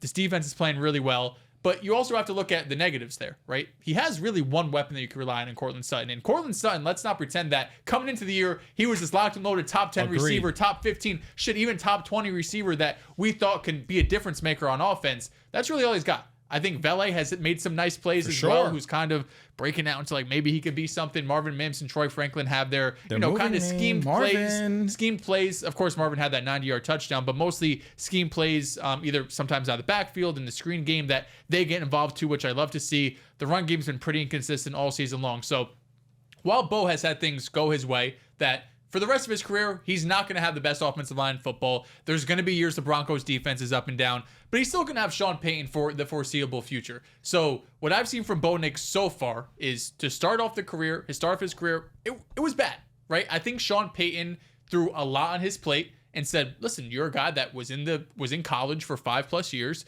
You are an older prospect. You're going to start day one, and I'm going to treat you like more or less a second-year player in the NFL. I'm not going to baby you, and you're just this rookie quarterback, and everything is very, you're going to call this, play two, you're going to call in the huddle. I'm going to treat you like you've done this before, because he has a ton of experience in college. And to start off, it was rocky. I think we saw that, right? The first 4 or 5 weeks, I always reference the Saints game, which was like week 5 or week 6. But as time went on, he's gotten better. I feel like the connection with Courtland Sutton has only gotten better, and this offense has gotten better. I understand they got 14 points from their defense, but they were able to move the ball pretty consistently against Cleveland, been able to move the ball pretty consistently against most teams so far this season, especially kind of the second half of the year since Bo Nix has really turned it around. When you think of franchise quarterbacks, obviously, a lot of people, you go to the Mahomes, you go to the greats, but there's so many franchise quarterbacks. Jared Goff, like we mentioned, Dak Prescott's a franchise quarterback. So just because you're not a top 10 quarterback, which I don't think Bo Nix probably will ever be, I don't know if he's ever going to reach those heights to be as good as, maybe we think like Jordan Love can be one day, for example, like top 8 quarterback, maybe CJ Stroud after last season, top 8, top 9 quarterback. Will he ever reach those heights? Maybe he has a year where statistically he puts up like 4,500 yards in Sean Payton's offense and they get a couple receivers. It is possible. But even if he's the 13th or 14th best quarterback, that is a fuck ton of a lot better than what the Broncos have had for the last damn near 10 years now, right? 8 years when you talk about even 2016, the last year of Payton, when he was not the same Payton man that we know. So the way he's looking right now, the way he's been able to progress throughout the year, and the limitations this offense still has, he's been playing better than I've expected. So I would say, yes, the Broncos found their franchise quarterback. I think it's too early to tell, but I believe that whenever you're measuring a quarterback and how they're playing, you evaluate them by tests, by what you had concerns about and seeing if they could overcome those concerns. There have been quarterbacks in the past that play really well. Then when those tests come around, they don't play the best. And with Bo Nix, there were a couple things out of college that were criticisms of him. It's throwing the ball down the field, being too much of a check down quarterback. That was more so the Oregon offensive system. I don't think that was anything with Bo Nix and not being able to do something. He's been able to push the ball down the field with the Broncos. I look at the Panthers game. I think that was his best game, but didn't have the highest degree of difficulty because of the defense. The Falcons game, I thought it was a good performance. I thought he really attacked the middle of the field, something that he wasn't shown before. And I think this Browns game showed his pressure response. Because up until this game, Bo Nix was one of the worst quarterbacks when pressure in the NFL, according to PFF and what his grade was. Against the Browns, Jim Schwartz showed a heavy dose of blitzing, and Bo Nix was airing the ball down the field. He had a high ADOT. He was trying to make the defense pay. There were moments where maybe you wanted him to maybe check it down underneath because that was the more positive play, but neither here or there. He showed that he was willing to just stop thinking so much and let it rip, and I think that was a positive sign. And the touchdown to Marvin Mims was the best throw he's had all year. Best throw of the season. Yeah, it's one of the best throws of the year that a quarterback has made.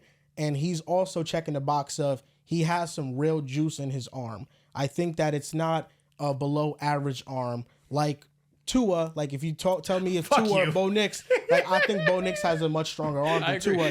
And I think so funny. The ball rips out of his hands. He's got I can see it. Yes. When looking at that throw, just seeing what the Browns did, I thought the pre-snap recognition was just as impressive as the execution of the throw itself. It was a cover 2 invert. I don't like that coverage because you're asking a linebacker to keep up with a speedy receiver going up the seam. So that's one thing. I don't like that coverage at all for the Browns to call it, but Jim Schwartz was trying to confuse him, show him cover 3 pre-snap, cover 2 invert post-snap. You drop down that safety, and the linebacker now takes the role of being that deep safety. And run with Marvin Mims. Yeah, once Bo Nix realized that, he saw I got Marvin Mims on a linebacker. I'm going to let it rip. Denzel Ward was very close to making one of the best plays of the year, but the velocity that he had on that ball allowed it to be what it was, which was a 90-yard touchdown. And now Bo Nix is just stacking things that we're seeing and we're evaluating. Okay, he's mobile. He can play make. He's attacking down the field. He can be accurate in those short to intermediate areas. I think Bo Nix has been really good this year.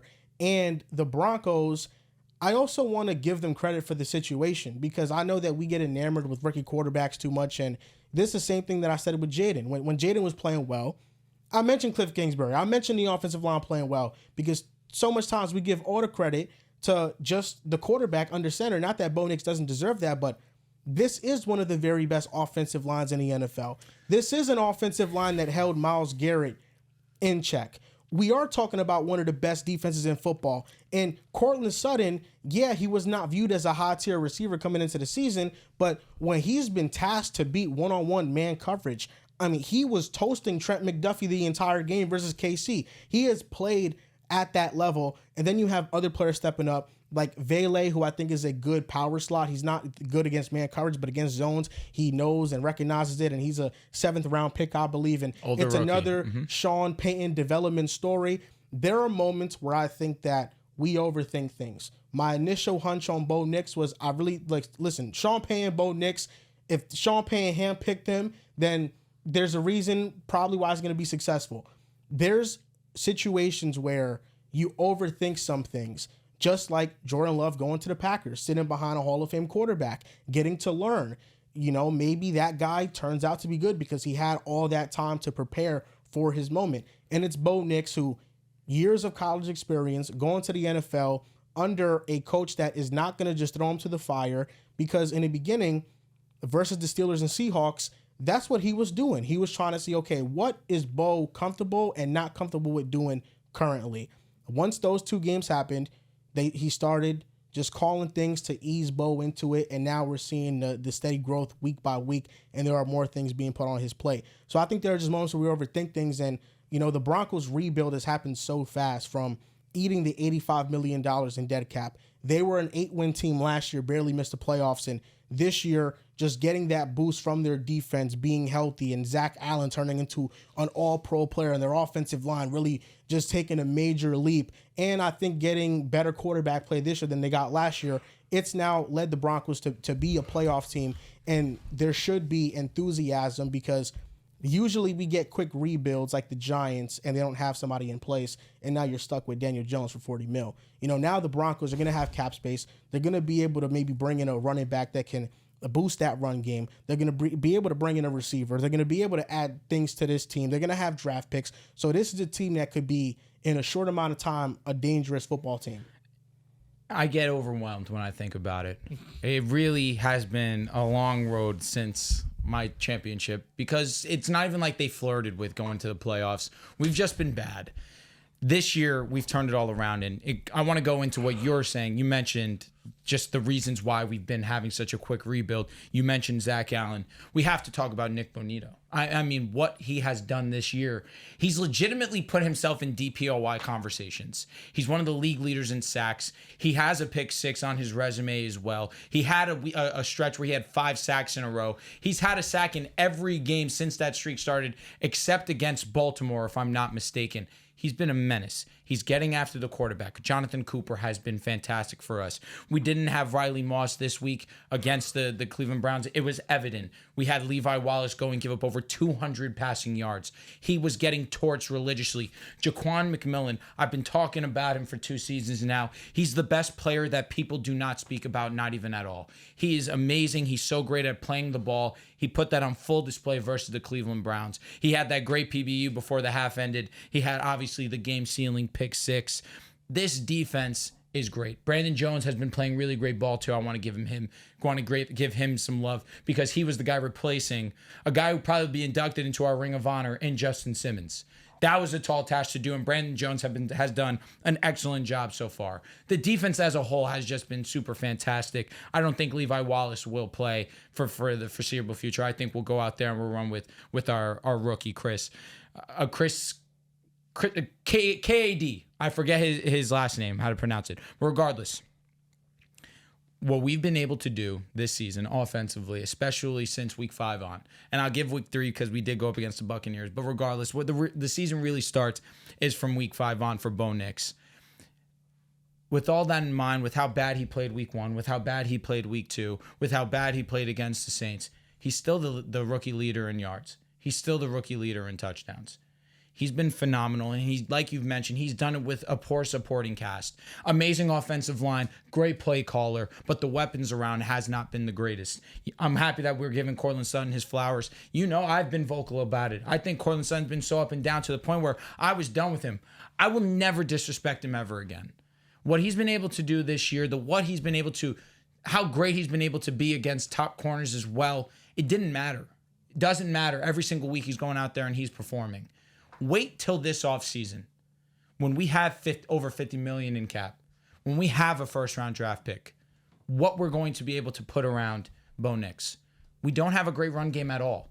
We still are the longest active streak of not having an 100-yard rusher. McLaughlin was close. He was damn close. 14 carries, 84 yards. He was fantastic. Should have given him more carries. Yeah, garbage time. But he was about to get that. But you look at what money we have to spend. What money we've eaten, like you've mentioned, 80 million dead cap. We're going to get a receiver for Bo Nix opposite Courtland Sutton. We're going to get a running back to help him out, to even out the passing and the run game. This team next season is a legitimate contender. I feel that strongly. Super Bowl? 100%. Because if we are a dark horse this year, we are a blocked field goal away from being 9-4, a locked and sealed playoff team. We're a blocked field goal away from being a legitimate team that people fear. And even still with that, we are a team that playoff teams do not want to face. No way. If the Chiefs fall out of that one spot and they have to face us round 1, they're going to be the favorites. The Chiefs are not going to be happy to see us. Baltimore beat our ass. Baltimore beat our ass. I don't want that matchup personally. I think the Bills will be favored over us too. But if we have to face the Steelers don't want to face us. Yeah, I don't think you want to face the Steelers either. I'll be honest. I'm not going to be very excited to play the Chiefs. I'm not going to be excited to play the Bills. I'm not going to be excited to play the Ravens. I think Russell Wilson will want to play the Broncos. If there's any team to play, I want to play the Steelers. Oh, I want to play the Steelers. It might be KC. I get it because, of course, it is division, but history has shown us we haven't had the greatest success against them, and they are KC. Come playoff time, I just fear that. I'm being honest. I do fear that.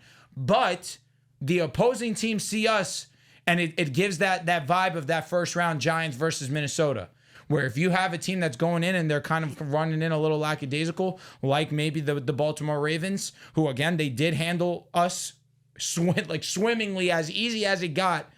That is still a team that they look at us and they have to respect us. Steelers, same thing. You say Russ is going to be looking forward, have that game circled. I don't disagree, but our defense is amazing, especially when Riley Moss is out there. I don't think it's going to be easy for them to score against us.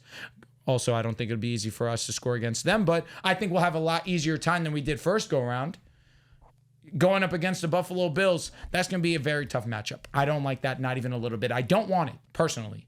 I don't want the Ravens. I don't want the Bills. But those other teams, whether it's the Texans, whether it's the Steelers, whether it's the Chiefs, we're going to give them a great ball game regardless. I love this team. I love what we're going to do this offseason. We have so many different directions that we can go with this first round pick, whether it's Luther Burden. I'm more receptive now to the idea of Genty if that pick is available to us, if we are able to draft him, because we need a legitimate running back and we have cap space. We can go out there and we can sign a wide receiver. Maybe we go and we're the top bidder for a T. Higgins. We have so many options this offseason. And I didn't even speak about Bo Nix being a franchise quarterback because you guys should know my answer. I'm all in. The kid has been special. He's been awesome. He's exceeded all my expectations of what I could have, anything I could have asked for the Denver Broncos as a whole. He's superseded it. He's been awesome to watch, especially with this supporting cast. And I'm excited for us to go out there and make the playoffs. AFC West is going to be a dogfight for some years to come. It finally came into fruition. Because all the things that you're mentioning about the Broncos, Chargers are going to do the same Chargers thing. Too. Agreed. Yeah. Agreed. I'm not going to be hard-headed to that. Raiders are cooked, but goddamn, bro. The Chargers, yeah. I mean, the Chargers have basically what you're saying. Like, all the things that Denver has going for them, they have the same thing. Just they have Justin fucking Herbert. You know what I mean? I get it. It's just... And also, I'm glad you mentioned the Oregon scheme. What was the biggest knock on Herbert and why he dropped to 6?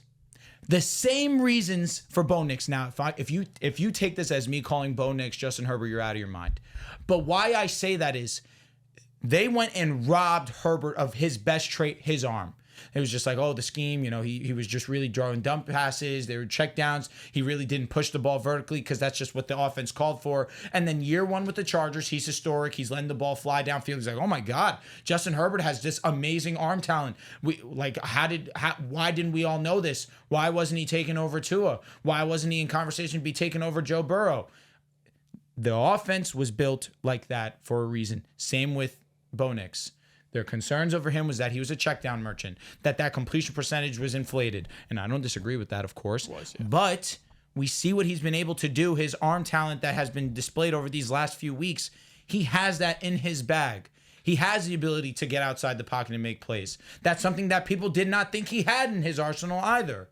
We're starting to realize this Oregon scheme fit is starting to hurt quarterbacks. Let's not do that from here on out. I think Super Bowl contender is solely relying on Bo Nix. So Dylan Gabriel's a good quarterback.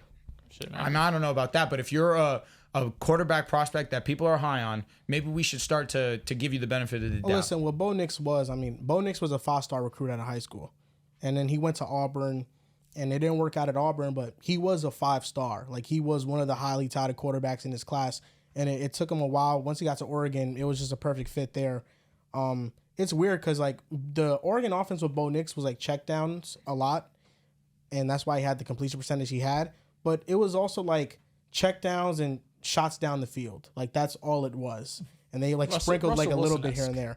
Yeah, with Justin Herbert, it was like so much more confined than that. Mm-hmm. And he had like 3 different coaches at Oregon every year. So listen, I understand, college offenses can limit quarterbacks at times. If Bo Nix can take a leap next season and he's a borderline top 10 quarterback, and the defense continues to build and you get a receiver, could have the discussion. He looks like he just oozes confidence too. No, he doesn't That's lack the confidence. one thing that excites me. You throw a pick, a play that, whether Sean Payton wants to take blame for it or not, I didn't like the play call personally, but I also didn't love the decision. It's like you saw it was one-on-one with Marvin Mims and not a regular corner, one of the best corners in the league, and Denzel Ward. I would have liked you not to make that decision, but you watch the play. You have Cortland Sutton running a pretty deep post out route, and then you have Marvin Mims running a streak.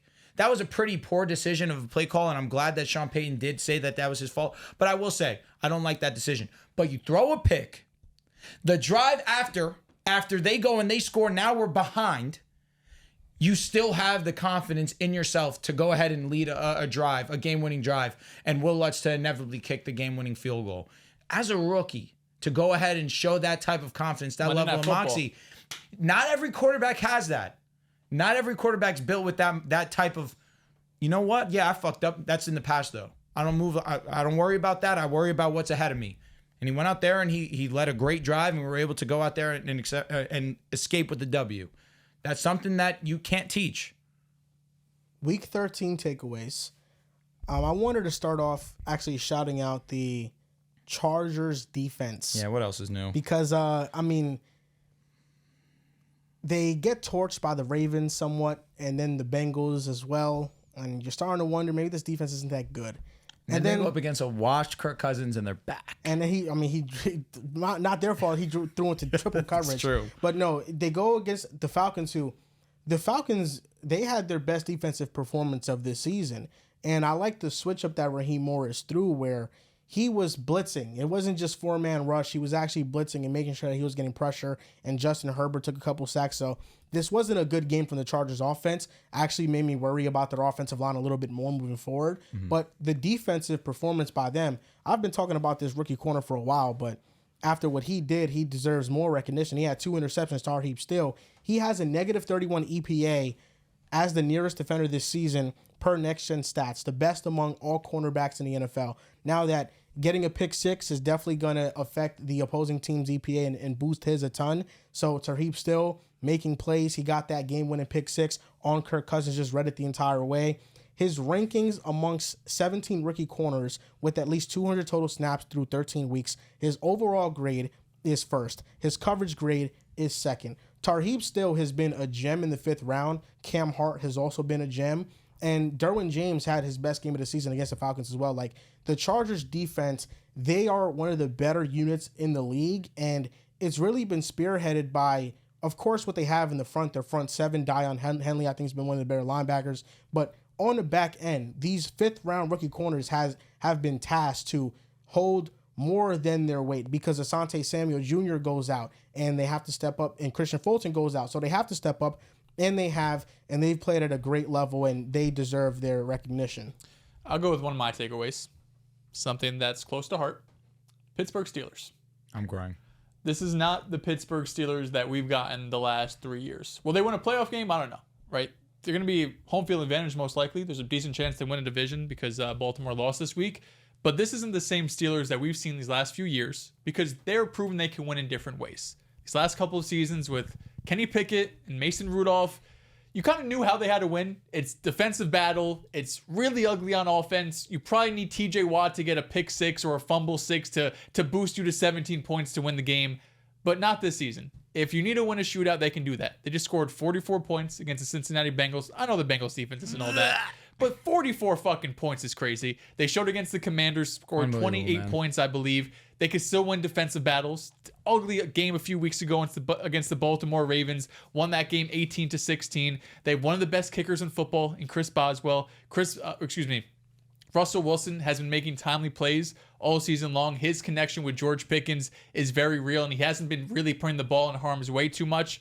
And of course, this defense. We know how great this defense can be. And at the top of the helm, you got Mike Tomlin, who's one of the best coaches in football. So the Steelers team that for the last few seasons, I think deservedly has gotten a lot of shit for how they've handled the offensive side of the ball. And even in this offseason, to sign Russell Wilson, to get Justin Fields, there was still shit.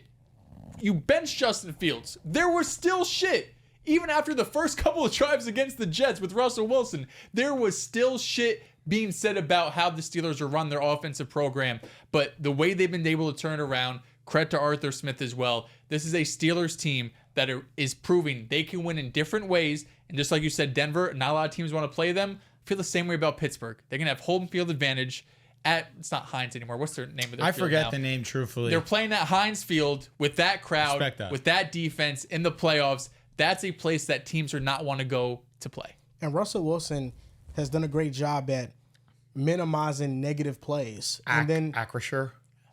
Oh, wow. So Russell Wilson, he's one of the league leaders in explosive plays, and he is at the bottom of negative plays. It is very much like how he played in Denver. The difference is just the timing of how he's playing. He's just making decisions quicker. He understands that he doesn't have that extra half a second that he had 3 years ago when he was much faster and he was a better athlete. So now he's just playing much more refined. It's still the same Russ, so I think there are natural limitations that come with that play style, but he's making quicker decisions. And I think the most important part for the Steelers is if they can run the ball effectively, it really makes them dangerous. And I don't mean like they're sticking to the run and being stubborn. No, I mean like getting chunk gains with Najee and Jalen Warren. I think they could take that next step. But I agree. I think the Steelers are dangerous, and I think their edge rushers, Alex Highsmith healthy with Nate Herbig and TJ Watt. I mean, TJ Watt has been amazing this year. Don't get me wrong. You can make the argument that when Alex Highsmith has been healthy, he has been the best guy. And he has been hurt. When is the TJ Watt disrespect? It's not disrespect. It's Alex Highsmith is actually like that good. He's more pressures than him this year? No, not more, because Alex Highsmith, he's been out. He's been out a couple weeks. But, I remember looking at TJ Watt's numbers, and his pressures were like surprisingly not top 10. Do you want to know why that is? Yeah, highest chip rate, gets double teamed, gets triple teamed, and that obviously, when you have a great line like the Steelers do, bring that on for TJ, because TJ's still going to make impact plays. Yeah, like looking at the Steelers, their team reports. Let me look at their pass rush. The highest graded pass rusher on their team is Nick Herbig. So not Nate Herbig. I got that wrong. It's Nick Herbig, and Nate is his brother. Cameron Hayward is number 2. TJ Watt's number 3 at 88.8, and Alex Highsmith is 84.6. Jesus, they're all dogs. You look at the total pressures. Hayward has 43 total pressures. TJ Watt has 34. Highsmith 24. Herbig 21. And then I'm not even talking about Keanu Benton now. PFF has this stat. It's called True Pass Rush Set. So basically, they measure all pass rushes that are just straight quarterback dropbacks. So they're not counting in screens and fucking play action shit, because that could mess up the way you pass rush. So just true pass rush set, and they have win rates for it. So the win rate is Alex Highsmith is at 26.2%. Then you have Hayward at 20.1. You have Herbig at 19.3, and you have Watt at 14.6. So they have like a bevy of pass rushers that are producing at an elite level. Yeah. So when you have to worry about like every side of the ball, when you're a quarterback, you're worried about the left side, the right side, the middle. I mean, it makes playing quarterback very tough, and that's what I think makes the Steelers arguably one of the most dangerous teams in the NFL if they get hot. TJ Watt's 50th in pressures this year.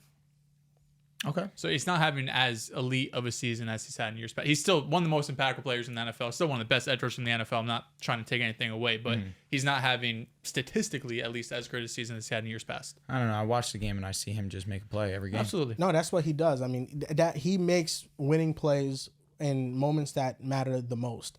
But even in straight win percentage, like you look at Herbig is at 19.6, Highsmith's at 18.7, Hayward's at 16.2, Watt is at 13.1. And of course, there's always context because, TJ Watt isn't going to get more double team or more attention, but the players opposite of him are elite. They're amazing. And that's the thing is like, you cannot chip everybody. Like somebody's going to have a one-on-one. And that's why the Steelers are dangerous. Like that's why I'm not going to reveal it now, but go. You're good. You can go. Give your takeaway. My takeaway, Bryce Young is good. He's really good at football. I'll stay good at football. This past week, obviously going up against the Buccaneers, a weak defense. The week before that, he went and had himself a pretty great ball game against the Kansas City Chiefs. Now, I say this where over the last 2 weeks, he has the most big-time throws with 9. This past week did have 4. That put him at tied for 3rd, but the only ones ahead of him were Joe Burrow and Patrick Mahomes. Now, this past week, he was the fourth fourth highest graded passer behind Burrow, behind Russ, and Stafford.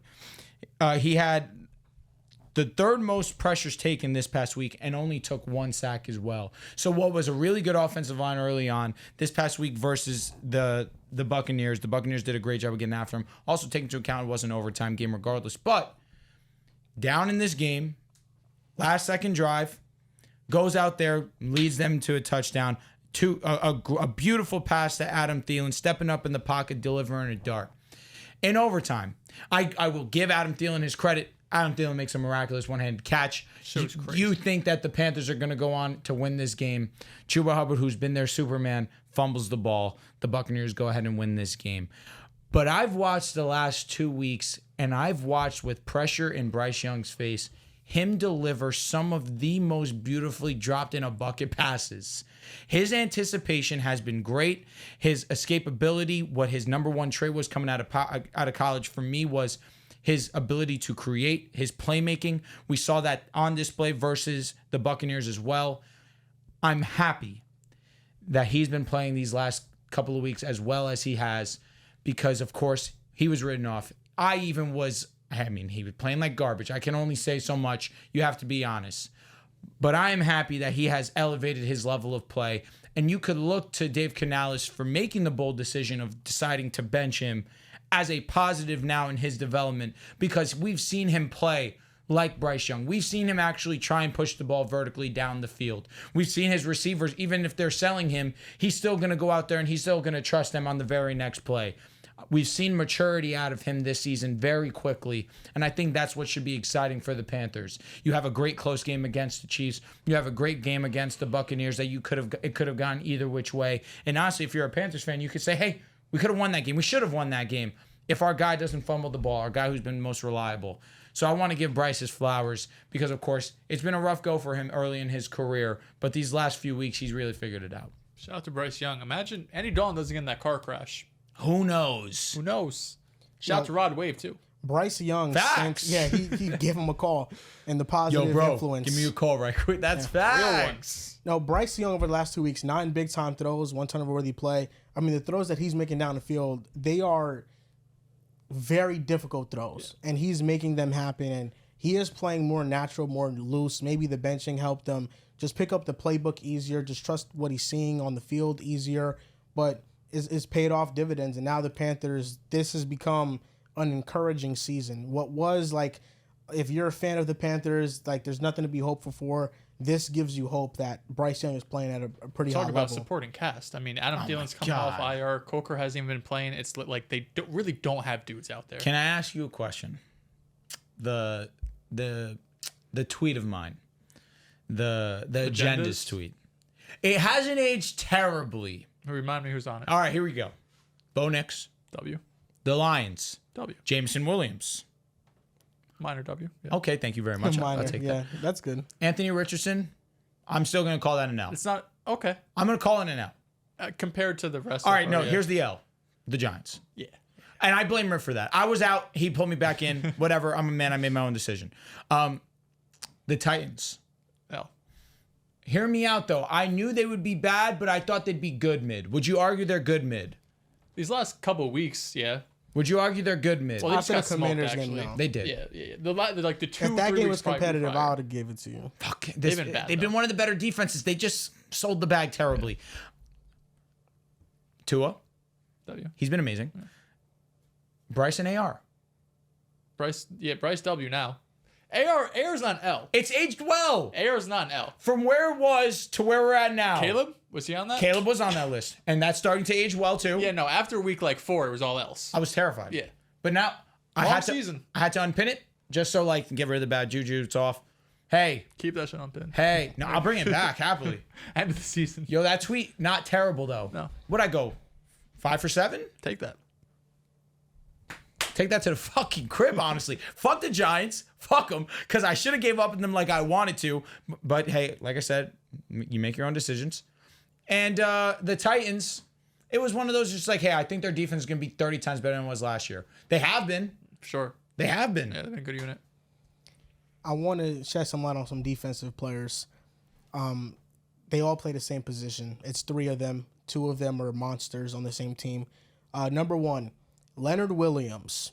Dog. Over the past 2 weeks, he has 10 tackles, 6 tackles for loss, 4.5 sacks, an interception, a touchdown return, 6 quarterback hits, 2 pass deflections.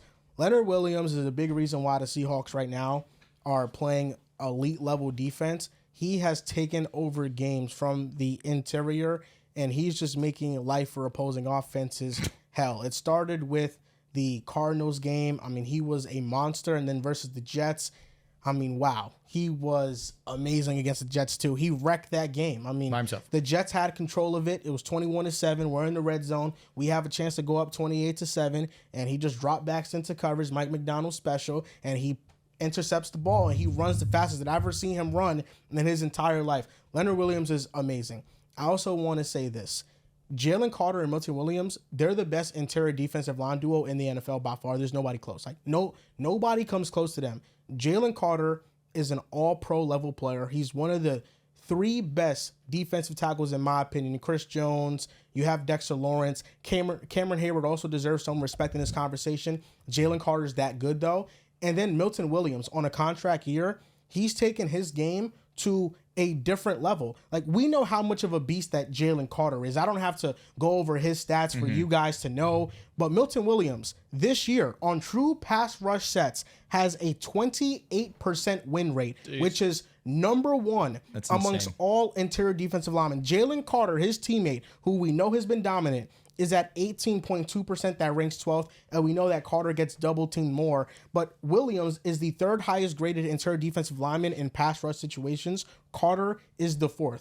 The Eagles right now have 2 players on the interior that are top 5 interior defensive linemen at rushing the passer. Then we talk about what they have with Josh Sweat. I mean, when you talk about the Eagles defense, you can name about 10 to 11, almost their entire personnel. Legitimately. You can name and talk about the role that they have played because that's how elite this defense has been. But Milton Williams, Jalen Carter, the best duo. It has not been close in my opinion. Watching them each week, they just wreck games. We see Milton versus the Rams. He wrecked that game. Yep. We saw versus the Ravens. He was huge in that game too. So was Jalen Carter. So was Josh Sweat. I mean, the Eagles right now, they got a great defensive line. I mean, we talk about the Eagles every single week, and deservedly so. It seems as if every single week we're talking about somebody new. You mentioned Milton. I feel like we've talked about Zach Bond every single week, what he's been able to bring for them at linebacker. Of course, we talk about the secondary all the time because deservedly so. It's been one of the best secondaries in the league, especially after what we saw last year. When you have Cooper DeJean and you have Quinyon Mitchell playing at this level, you didn't even have Big Play Slay out there, and it didn't even matter. This Eagles defense is the best in the league. And I'm not putting anyone near them right now. They're able to shut down the run at an elite level. They're able to shut down the pass at an elite level. And this is a Baltimore Ravens offense that has allowed almost no one to make them look normal. 12 points before the touchdown at the very end. 12 points that Philadelphia Eagles defense allowed. Elite. That's the only word that you can use to describe them. Talk about a team that used to be elite and is no longer elite. I think the 49ers window is closed. Championship window has closed, and it's closed awfully quick. We always say the window is shorter than you think it's going to be, right? That this is a team that's gone to conference championships and Super Bowls these last few years. Of course, Kyle Shanahan's still one of the best coaches in the NFL. And for the most part, I think they've made some pretty smart moves in terms of drafting and free agency. But when I look at the NFC, we know how great the AFC is with all of these quarterbacks. But the NFC is catching up, and I think a lot of teams going into next season are going to be past the 49ers. The Niners right now, they're kind of old, they're very expensive, and they have to pay Brock Purdy. When I look at the rest of the NFC, the Eagles have surpassed them. It's not even discussion. They're better than them. The Lions surpassed them. It's not even discussion right now. The other teams that going into next season, I think, will be better than them, the Green Bay Packers. If the Vikings are able to retain Brian Flores, I think they'll be better than the San Francisco 49ers. The Chicago Bears, with potentially a new head coach, the way Caleb Williams has played with their defensive talent, and well, of course we think can be that offense with all of the weapons they have, wouldn't shock me if they could be better than the 49ers.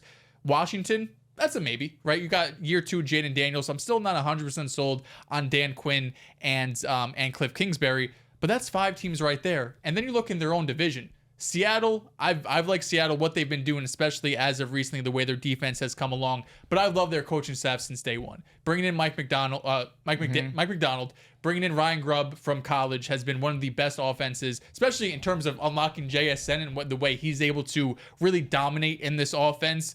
Arizona's been able to be better. And then, of course, the Los Angeles Rams with Sean McVay, Matthew Stafford. Maybe that's that one team out of the bunch that's probably teetering out. But San Francisco has been one of the most consistent teams year in and year out. It feels like every once in a while they have these injury-riddled years. And you can make the argument that this is one of these seasons, right? Because Brock Purdy missed a game. Ayuk tore his ACL. You have Deebo Samuel missed a couple of games. Nick Bosa. They've dealt with a ton of injuries, and I understand that.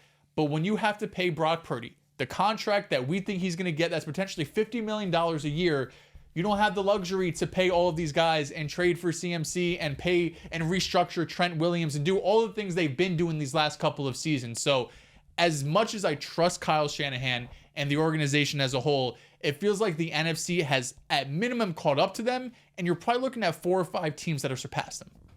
I don't disagree. Now, I want to do a bit of not a blind ranking, but more so we have a comparison, blind stats. I want you guys to tell me, would you rather player A or player B? Player A.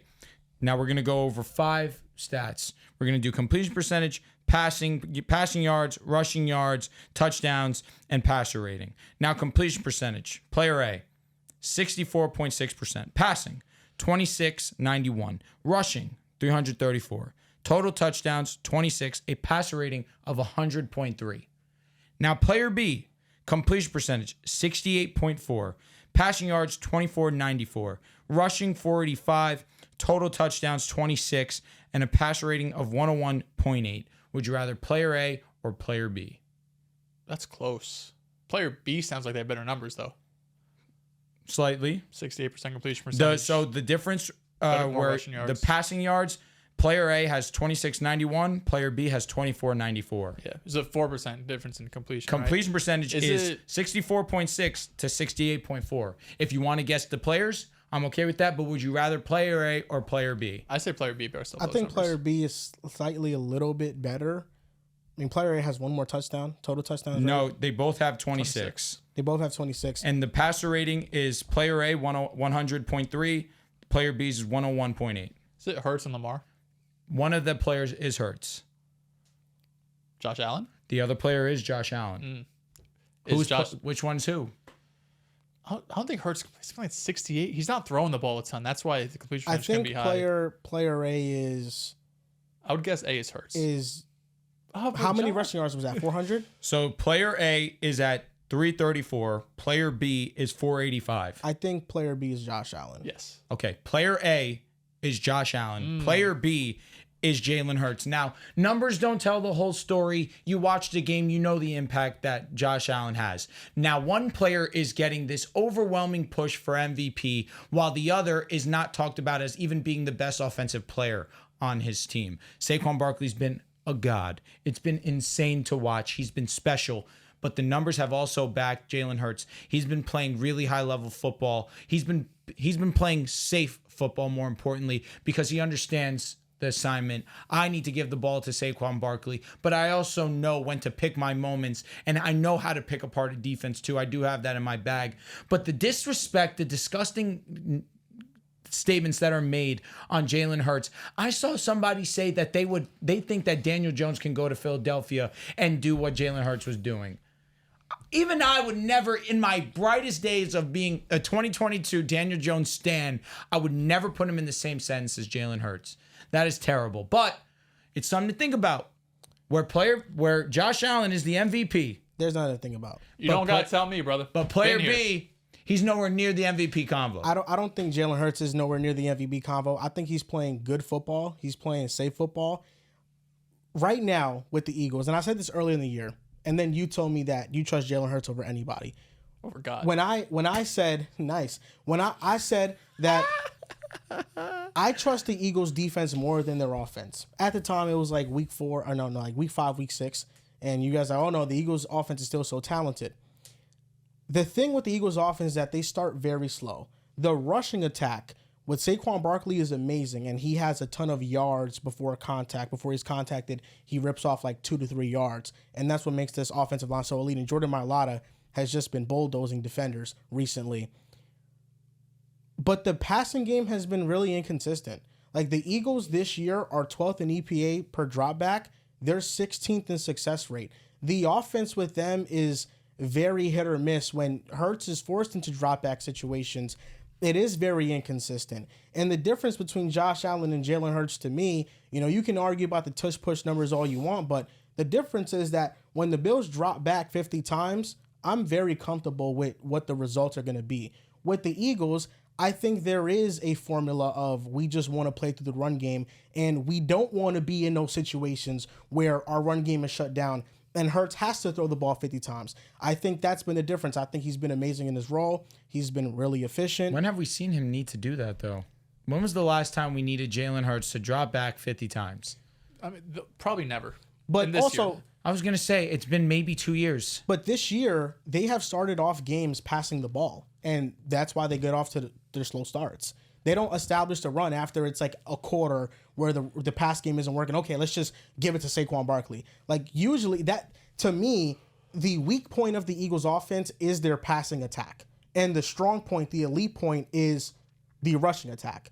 With the Bills, the rushing attack has been great this year, but we know the strong point of the team is their passing attack and what Josh Allen does down the field. The biggest discrepancy between the two has been the passing yards, especially in the stats here. But again, like I said, box score doesn't always tell the whole story. I think that Josh Allen has been more valuable to his team, obviously. You think Hurts, if the MVP conversation is Hurts in it, you think Hurts has a better case over Saquon for MVP? No, I don't. But I say that where, again, for conversation purposes, it is interesting to look at when you look at the raw numbers. Who do you think has a better MVP case, Hurts or Sam Darnold? Hurts. Come on, bro.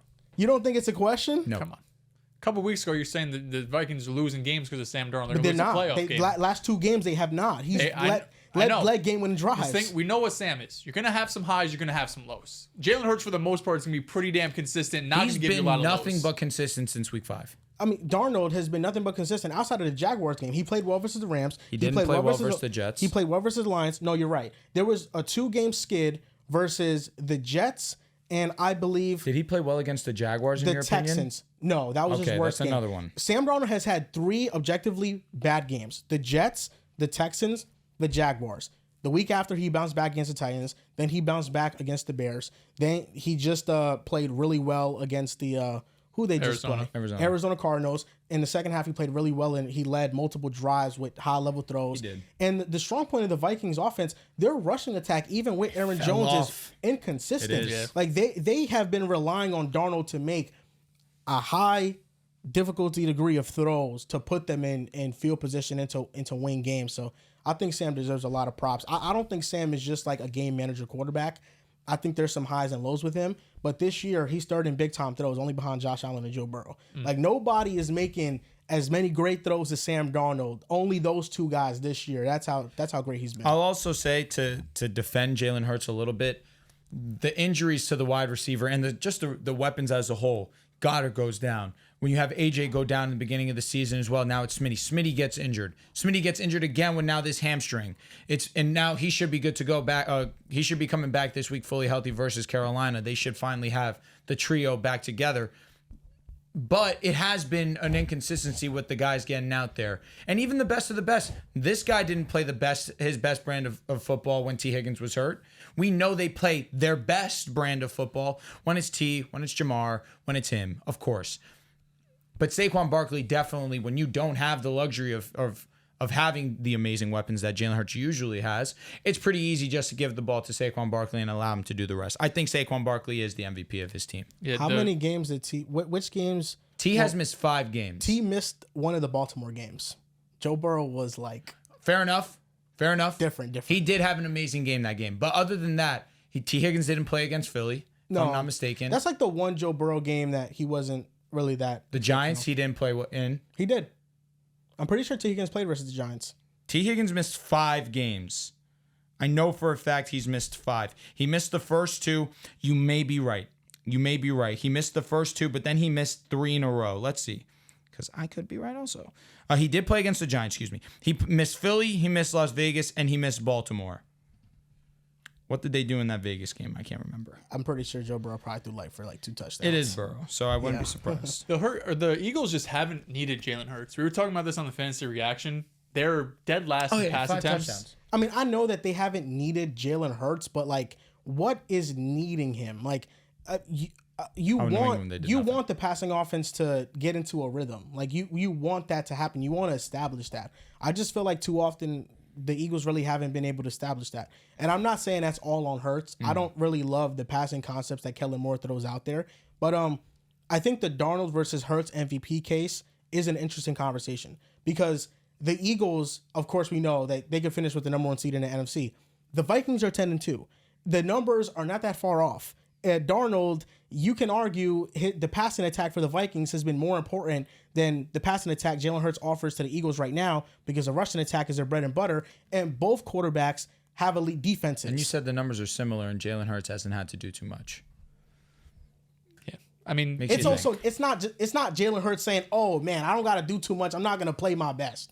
It's not that. They average like 25 pass attempts a game. I mean, we're talking about from after the bye, he's had 1 game over 25 pass attempts. Some of these games he has 14 pass attempts, 19 pass attempts, 20 pass attempts. So even these games, he's having 230 plus yards. He's having a QBR over 100 damn near every game. Passer rating over 100 except every single week. Right, since week 5? This past week he had 94, but yeah, he was 89 passer rating against Washington and then 94 against Baltimore this past week. But even his limited time, he's been still super efficient. On PFF right now, these are the top graded quarterbacks in the league. Minimum of 20% of 504 dropbacks, so at least 100 dropbacks. Lamar is number 1. This is just offensive grade in general, so it's not just a pure passing grade. So you're taking rushing into account and you're fumbling too. So Lamar is number 1, Burrow's 2, Jaden Daniels is 3, Herbert is 4, Derek Carr is 5, Josh Allen is 6, Mahomes is 7, Darnold is 8, Geno is 9, Jameis is 10, Kyler's 11, Purdy's 13, Purdy's 12, Russell Wilson is 13, Lawrence is 14, Goff is 15, Baker is 16, Hurts is 17, tied with Stroud. Then you have Aaron Rodgers, Bo Nix, Jordan Love, Drake May. What was this big time throws? No, this is just offensive grade. Oh, my bad. This is offensive grade in general. So, Darnold. Darts and polar bears. I also think Darnold's. Who's a polar bear? Jameis. He's playing well. He's still Jameis. High highs, low lows. But Jameis. it's like 500 yards, 3 interceptions, 4 touchdowns. It's a big time throws that's elevating his grade a lot. Yeah, and defense is terrible. They can't really run the ball. They have to throw the ball 40 plus times for them to be in games. Like the one thing with Sam Darnold that's been bad is the turnover-worthy plays. Like he's ranked 2nd, only behind Kirk. Kirk is number 1 in turnover-worthy plays. But where's Hurts? Hurts is actually like in the top 5. Last time I wonder if you look after the bye. It'll probably be much less for sure. Yeah, the beginning stretch. Yeah, those first 4 weeks, I mean, it was every single week he had at least a turnover and then a couple other turnover-worthy plays. Yeah, so let me look at the turnover-worthy plays right now and see it. That was blowing mine. What's been blowing mine actually is that Jalen Hurts has done nothing for fantasy the last 3 weeks. Yeah, we're talking about QB 15. It's killing me. 15, 15, 16.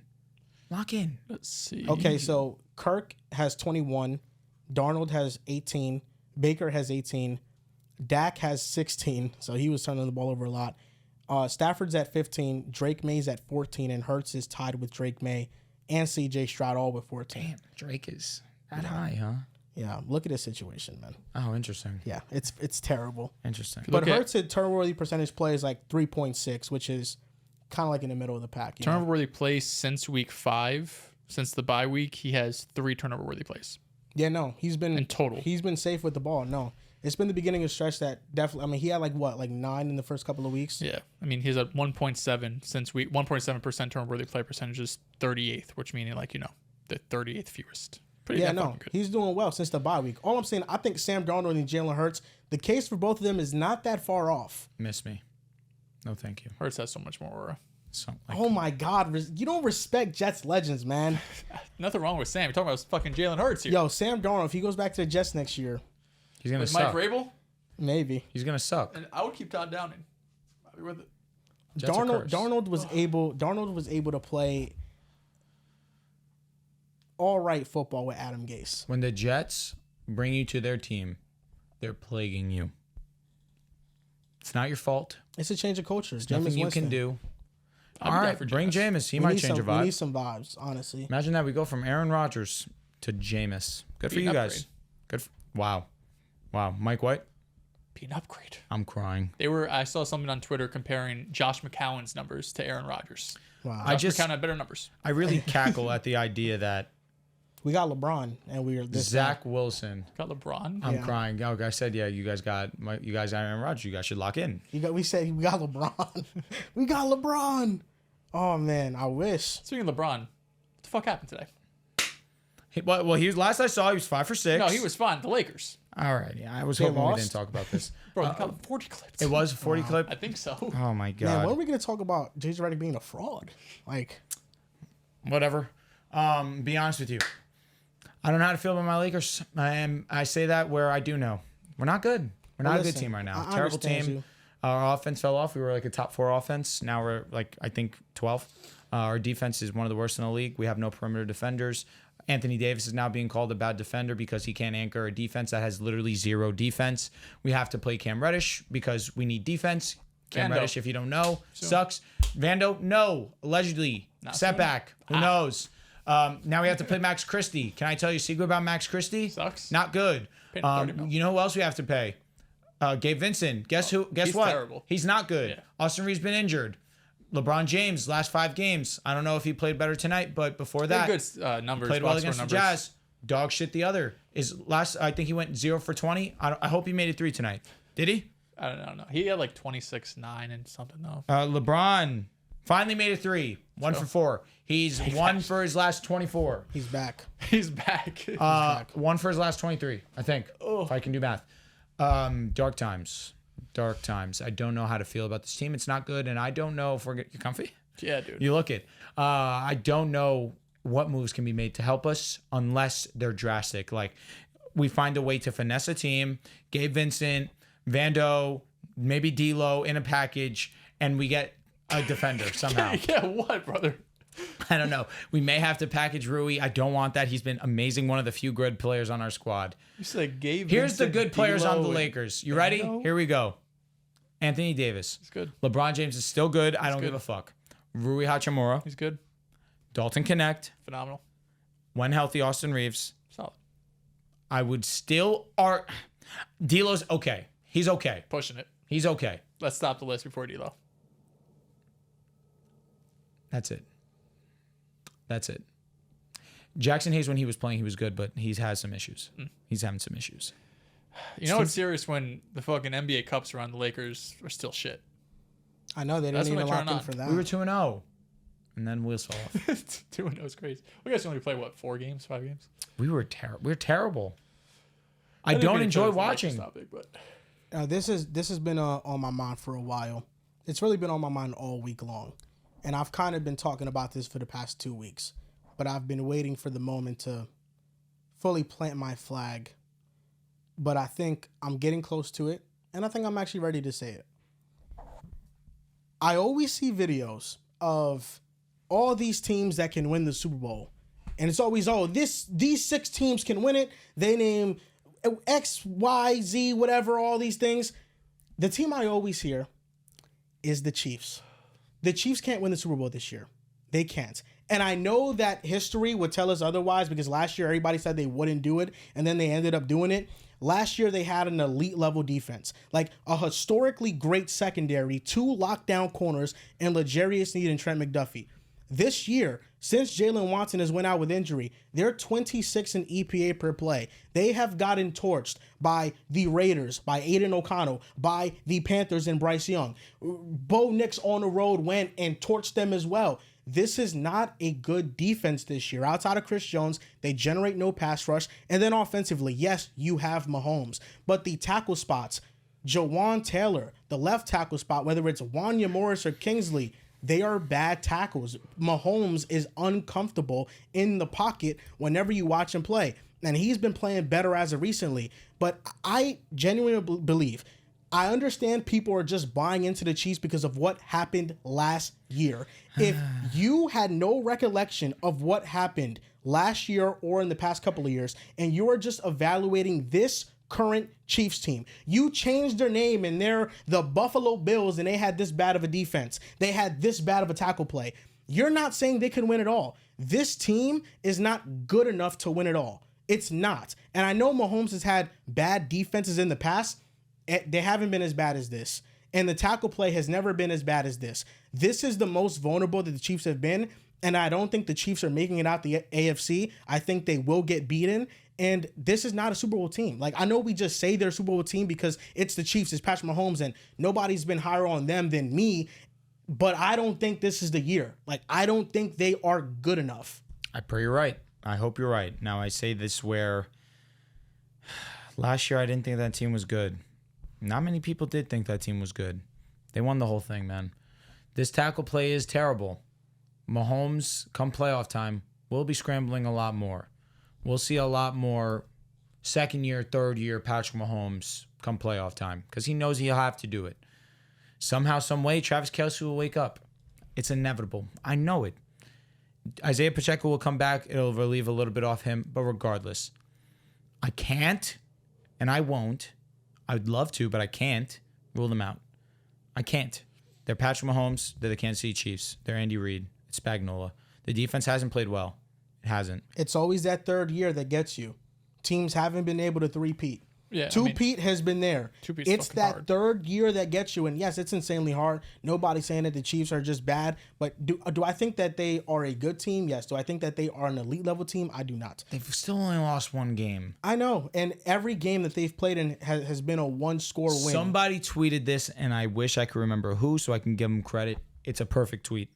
They could be playing the 85 Bears, one-score game. They could be playing the TCU Frogs. It'll be a one-score game. Not wrong. What will they do in both of them? Probably win. Win. I broke the playoff teams into 3 categories in terms of teams that can win the Super Bowl. The first category are the easy ones. I have 3 teams. The Lions, the Eagles, and the Buffalo Bills, I think, are the favorites right now in the AFC. Shit. Those are the 3 teams that I think you look offense, defense, coaching. There's not much to nitpick out of all 3 of those teams. These 5 other teams, I think you have to sell yourself on. The Chiefs are one of those because of the defense, because of the offensive line issues. And even though Mahomes has overcome bad defense in the past, this isn't an explosive offense. This isn't an offense that could just routinely get 60-yard plays down the field. I know Xavier Worthy can do it any given play, sure, but that's not the same offense. Even Travis Kelce, who at some point will turn it on. He kind of has semi-turned it on. But he's not going to be, I don't think, the dominant force that can carry an offense. The Ravens, with their defense and with their fucking kicker issue right now, you really have to sell yourself on. Why, Justin? Why? The Packers, Vikings, and Steelers are the other 3 teams. I think the Packers and Vikings are good, but when I look at the Lions and I look at the Eagles, I just think they're a tier above those 2 teams. And the Steelers as well. They've been great. We got the Steelers in here, but not the Broncos. The Steelers are better than the Broncos. The Steelers are better than the Broncos. By a lot? The third tier, Drew. The By third a lot? tier. Oh, I didn't know there's not tier. That's the third tier. The weakness is too much to overcome. As great as Bo Nix has What's been. our weakness? As great as Bo Nix has been. Our quarterback? To ask Bo Nix with this supporting cast to lead you to a Super Bowl is a little insane. Do we have Riley Moss playing, yes or no? Sure. Our defense can stop anyone. Our defense can stop anyone. I think it's a lot to ask to go to this. If you want to say win a playoff game, okay, sure. To win a Super Bowl, this is win a Super Bowl. That's for you guys, non-first round bye. That's 4 wins against the best teams in the NFL. That's going to be tough. I won't say it'll be easy. The rest of the teams, just so you know, the other teams that are in here, yes. The Chargers, pretty good fucking team. Good team. Houston, kind of ass. And they're ass. Houston should be in a fraud team. No, they shouldn't even be. Okay, you know what? That's fair because the other 2 teams were whoever comes down the NFC West, whoever comes down the NFC South, AFC South could be in there too. All right, I'm fine with this. But I can delude myself into seeing how it's possible. For Denver? For Denver. What's more likely, Denver or the Chargers? I think it's the Chargers. I think our defense is better than theirs. I don't disagree, but Justin Herbert, agreed. Trust that offense more. Agreed. With or without JK? Yeah, I mean, because I just watched the Falcons, like you mentioned, have their best defensive performance against them. Get Vidal some touches. Can the Chargers go? Get Gus out of here. We can't. unless we meet in the AFC Championship. But if the Broncos and the Chargers face off, we're going to see them in a couple of weeks. So we'll see if my statement actually comes to fruition. But it'll be an amazing matchup. Our defense is better than theirs, I do believe. And then on top of it, Bo Nix is playing at a much better level than he did when we first matched up. And I think in the second half specifically, he played a lot better than in that first half. We did nothing in that first half. Second half, effects. exactly. He definitely did play a lot better in that second half. I think we are a better team than we were then, and I think that we will beat them. However, on the grand scheme of things, I can hear Herbert being better. I can. And that's obviously, that's where I'm saying the separator is what I mean. Yes, being the separator. I should have finished. Yeah. Are we going over teams that we think can win the Super Bowl? Because if so, I do have only 5 teams written down. The Chiefs, I have the Bills, I have the Eagles, I have the Lions, and yes, I do have the Denver Broncos number 5. Okay. I don't care. I will delude myself into thinking it's possible. Do we want to hear the road? Do we want to hear the road? Sure. Here we go. The Kansas City Chiefs fall to number 2. We play them round 1. We beat them, upset them on the road. Unbelievable. Crowds going nuts. We're the hype of the fucking season. We're the hype of the week. Everybody's talking about the Broncos. We beat KC. Automatically, that's it. We think we can beat anyone. Now we have to go into Buffalo. God bless. I'm going to be transparent with you. It's going to be ugly. But guess who beat the Buffalo Bills in Buffalo? Last year, yeah, you did. The Denver Broncos. Russell Wilson. With Russell Wilson, who has been objectively worse as a Broncos quarterback than Bo Nix has. Now, our defense is better than it was last year. You're telling me we have that stretch. It was amazing. We had a lot of turnovers, crazy. But this defense is better. No, because our pass rush is better. Yeah. You're telling me with a healthy Riley Moss, you're telling me I got my guys. Riley Moss gonna be fucking Darrelle Revis. No, I don't think you understand the impact that he has on our defense. Just the Bills, bro. Who am I worried about? Amari Cooper? Josh Allen? Of course. But you know we have to Shakir. Okay, perfect. Jaquan McMillan, baby. PS2 is going to be on Amari. That's all day. Brandon Jones is going to be on either Dawson or Kincaid. Kincaid, get well soon, King. And then James Cook. We've been one of the best rush defenses over the last couple of over the multiple weeks. I'll say on the season we're one of the best rush defenses. And now we have Nick Bonito, we have Zach Allen, and we have Jonathan Cooper. We have one of the best pass rushers in the NFL. We can get after him. We can make him a little bit uncomfortable. We upset him. It's a one-score game, 17-14. We escape miraculously. We're on to the AFC Championship. Who do we go up against? Not Baltimore. Not the Texans. Hell no. But the fucking Pittsburgh Steelers. Broncos Steelers AFC Championship game. A movie. Russell Wilson versus Bo Nix. I'd kill for that. Sean Payton versus Mike Tomlin. 2 Coach of the Year candidates. 2 of the best defenses going at it. What happens? Smoke them, boys. You think Russell Wilson has a good game against us? You're out of your goddamn mind. Broncos win. We go to the Super Bowl. Who do we match up against? The Detroit Lions. They have home field advantage. I think that could be a separator between them and the Eagles. It's in Detroit this year? No. I'm saying getting in the NFC Championship game. Right. Let's say they're the 1 seed right now. Yeah. So I give the home team that advantage. I don't care about the NFC right now, although if I had to pick, I would take Philadelphia, no doubt. But let's live in a world where they're the 1 seed. The Lions go, because I would rather see the Lions than the Eagles. If we face the Eagles, this scenario dies. We face the Lions. Jared Goff, I'm supposed to be scared of. I'll tell you who I am scared of. Sonic and Knuckles. That worries me. Should be. Amon-Ra. That worries me, especially if Jaquan's going to have that job. But you know what happens? feels like a guy in the Super Bowl goes off for 80-yard touchdown. Riley Moss can defend with him. No doubt about it. I believe that in my heart and heart. But I've been speaking about how that secondary is their weakness. Bo Nix, Super Bowl MVP, 270, hoist the Lombardi. And this is before the rebuild even starts. That's how it gets done. Take it or leave it. With Velez 70 yards, 2 tugs. Also in contention for Super Bowl MVP, Nick Bonito, because he makes it a living hell for Jared Goff. Now, Packers versus Lions. Thursday night wait, no comment on this? No, We're just gonna let this I don't rock? got Okay. no comment on that. No, no, that's his scenario. I respect it. Yeah, TikTok could comment Jets on can that. still make the playoffs.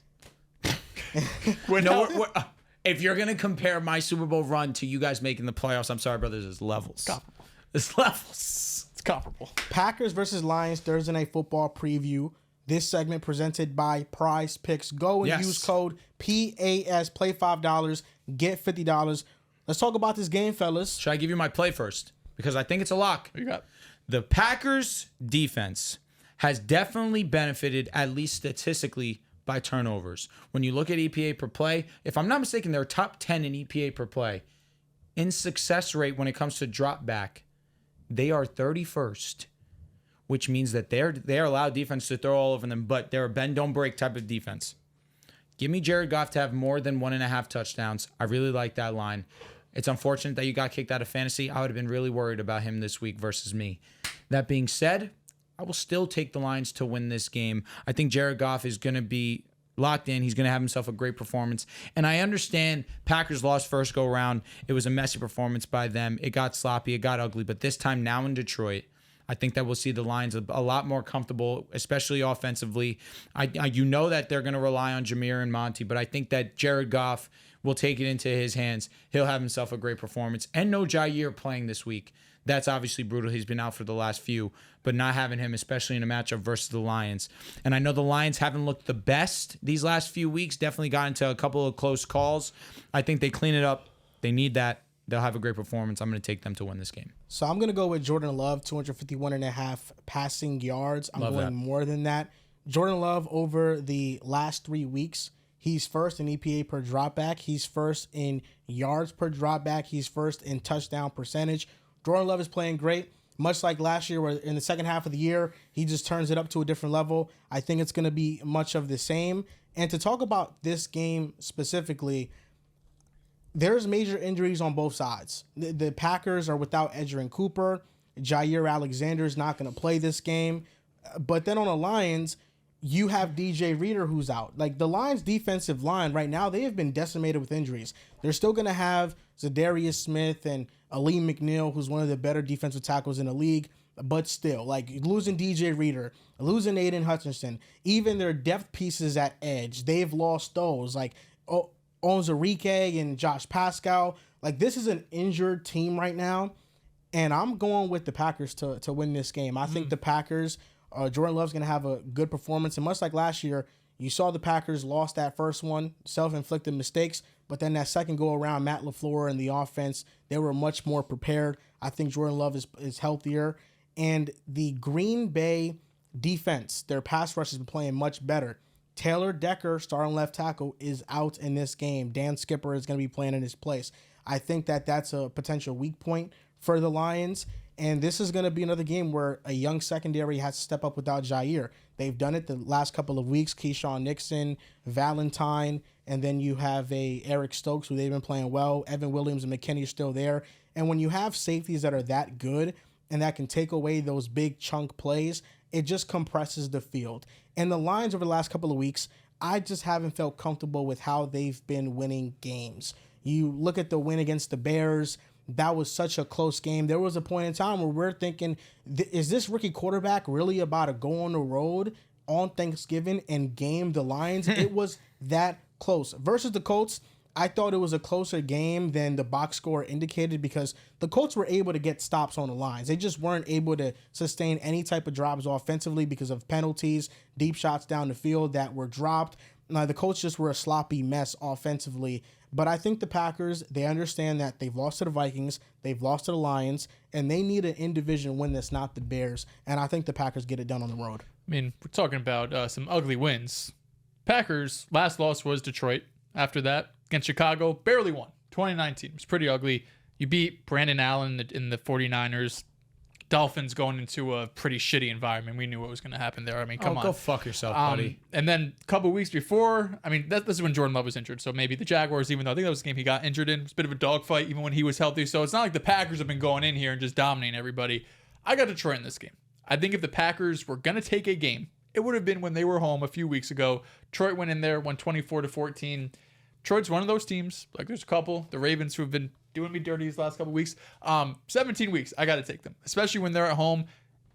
Going into the latter half of the year, though, they have some tougher opponents. Detroit, this is on the road, outdoors. That's going to be a huge test for them. They play the Bills. So. Yeah, they have a couple really tough tests. I think they have Chicago as well. They have a couple tests where I'm going to be paying close attention because what's probably going to happen, it's either, well, we know what's going to happen. It's either going to be Philly or it's going to be Detroit getting the number one seed. Mm-hmm. If Philly gets the number one seed and they got to go outdoors in January to Philly.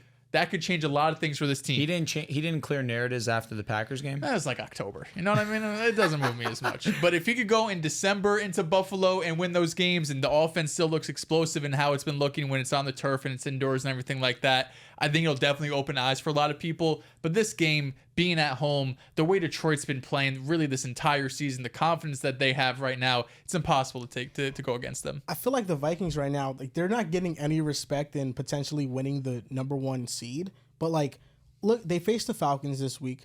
Then they play the Bears. Both games are at home. Then they go on the road against the Seahawks. Then they play the Packers. They're going to be at home. Then they play the Lions on the road. Those last 2 games are going to dictate a lot. But the Vikings could potentially be walking into those matchups at 13-2. I mean, that Week 18 game, it could decide it because Detroit has the Packers this week, of course. Then, they're home to Buffalo.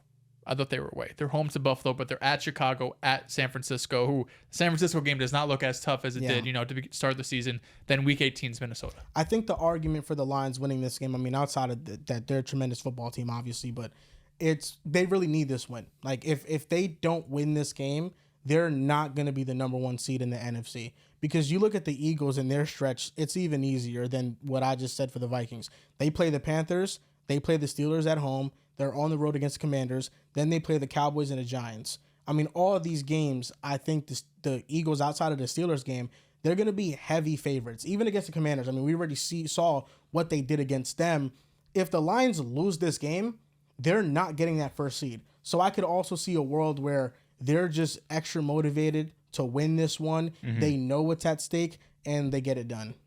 Let's see real quick. What's the rest of the season schedule for Philly look like? They've got Panthers this week, then the Steelers. That's tough. Commanders, Cowboys, Giants. They have one potential loss probably. Brother, the Commanders. Oh, did I miss that? Yes. My sincerest apologies. I was looking it up. I'll be honest. I made a space too. I don't remember you saying it. I went to a different You said world. the Eagles schedule? Yes. I did. I heard the Lions schedule. Yeah, me too. No, I gave the Lions schedule. No, you said I said the Lions. I said the Vikings. You gave and Minnesota Lions. You gave them. No, you gave. I gave Eagles and Vikings. I thought you did Vikings and Lions. I missed the Eagles. I'm high. I guess. Honest. No, but yeah, listen. I think Let's not get ahead of ourselves. All right, I'm not. The Eagles' schedule is very easy. So if the Lions don't win this game, I mean, they could. I think they're losing a division if that happens. Yeah. And then they got the Vikings left still. They have some tough games, but no, I just like how Jordan Love is playing right now. I like how that Russian attack is right now. You said the Lions schedule. I did. My mind was gone. I'm listening to you guys speak, but I guess it didn't. It's when you talk about schedules, this guy gets confused. And I think with DJ Reader out, I mean, that's going to be another opportunity for the Packers to You're really convinced be better yourself running on the this ball. one. I respect it. No, listen, I think the Packers, Lions, they're 2 great teams, and I think the Packers are going to find a way to split. I think the Packers right now are going to go on a run that's going to sway a lot of people's minds about them in the playoff picture. Should they be in the first tier? I think they are a team that can win the Super Bowl, yes. I think right now, this second half stretch of the schedule, we're going to see a different team. We're going to see the offense finally get back to what it was, because the offense this year, they really have not have had an explosion, really. Mm-hmm. It's felt like in moments they're really good, but there's just other times where Jordan Love is throwing a bad interception or a drive gets stalled because of a drop, because Jordan Love right now suffers from the most drops in the NFL. His receivers really have not been helping him out at all. So right now, he's been the biggest culprit of it. So I think the Packers, they have not even been at their best offensively yet, and I still think there's some untapped potential there. You think they're closer to Detroit and Philly or Minnesota? Minnesota. Packers, yeah. Yeah, okay. Minnesota. Just wondering. They're closer to Minnesota, but it's all going to depend on how this second half of this schedule goes, because I think Minnesota, for most of the year, their defense has been so elite because of Brian Flores and the scheme really uplifting it, because their corners are not that good. Like, Stephon Gilmore is a little bit washed now, even though he's done fine this year. Byron Murphy's all right, but the secondary can get picked on, and outside of Jonathan Grenard, they really don't have much pass rush. Like, I know Van Ginkel's a good utility player, but in terms of his per win rate, he doesn't win like that. So the Vikings, like, when they match up against the Rams and they match up against the Lions, teams that are able to run the ball, you argue the 2 losses the Vikings have had this year have not been because of Sam. it's been because of their defense not playing up to what they've been this year against the Rams and the Lions. With the Packers, I just feel like they have more talent. Like the Packers have more game changers on their team that if they can kind of match up results wise to the talent on their team, I think they're just as talented as any team in football. Yeah, game changers are similar, I think. Same-ish, Justin Jefferson's like the biggest game changer. I understand that. Yeah, he's a game changer. But defensively, I think there's more game changers on the Packers. Yeah, true. I mean, Grenard's probably the best out of everyone. On both teams? Pass rush wise. Oh, agreed. Yeah, I mean, McKinney, yeah. Rashawn Kenny's been figuring it out. Yeah, I mean, Grenard's better. I'm not going to disagree. McKinney, Jair needs to play. I think Evan Williams, even as a rookie, I think he's a game changer. But yeah, the Vikings, I think, have a couple. Like the Grenard is one of them. Ginkle is good. Like game changer, I don't know. I think Blake Cashman is a game changer. He makes big plays every week, it feels like, though. He's either getting a sack or a fumble, interception. He's doing something every week. But yeah, I got the Packers winning. Who do you got winning? I'm taking the Lions. Taking the Lions? Okay. Dog pound. No, man, that's back-to-back weeks. I'm going with the one pride. One pride. Dog pound seems like that should be for them. Even though, I don't speak about them as much as I should. Still love the Lions. What's there to talk about? They're fucking 11-1 dominated, Listen, they're maybe not dominating. Maybe you understand how I feel about the Chiefs now. They're on the path to having 2 of the 3 years that I called of them running their division. It's true. Hey, it's close. Just gotta get it done. If they lose this week, the Vikings could take number 1. It's close. They're gonna be fucking 13-4. Didn't run the division. Whatever. 14-3. That's gonna do it for this episode of the Pick a Side Podcast, episode 432. You guys can follow us on Twitter at Pick a Side Pod, on Instagram and TikTok at Pick a Side Podcast. Thank you for watching, and we'll see you guys next time.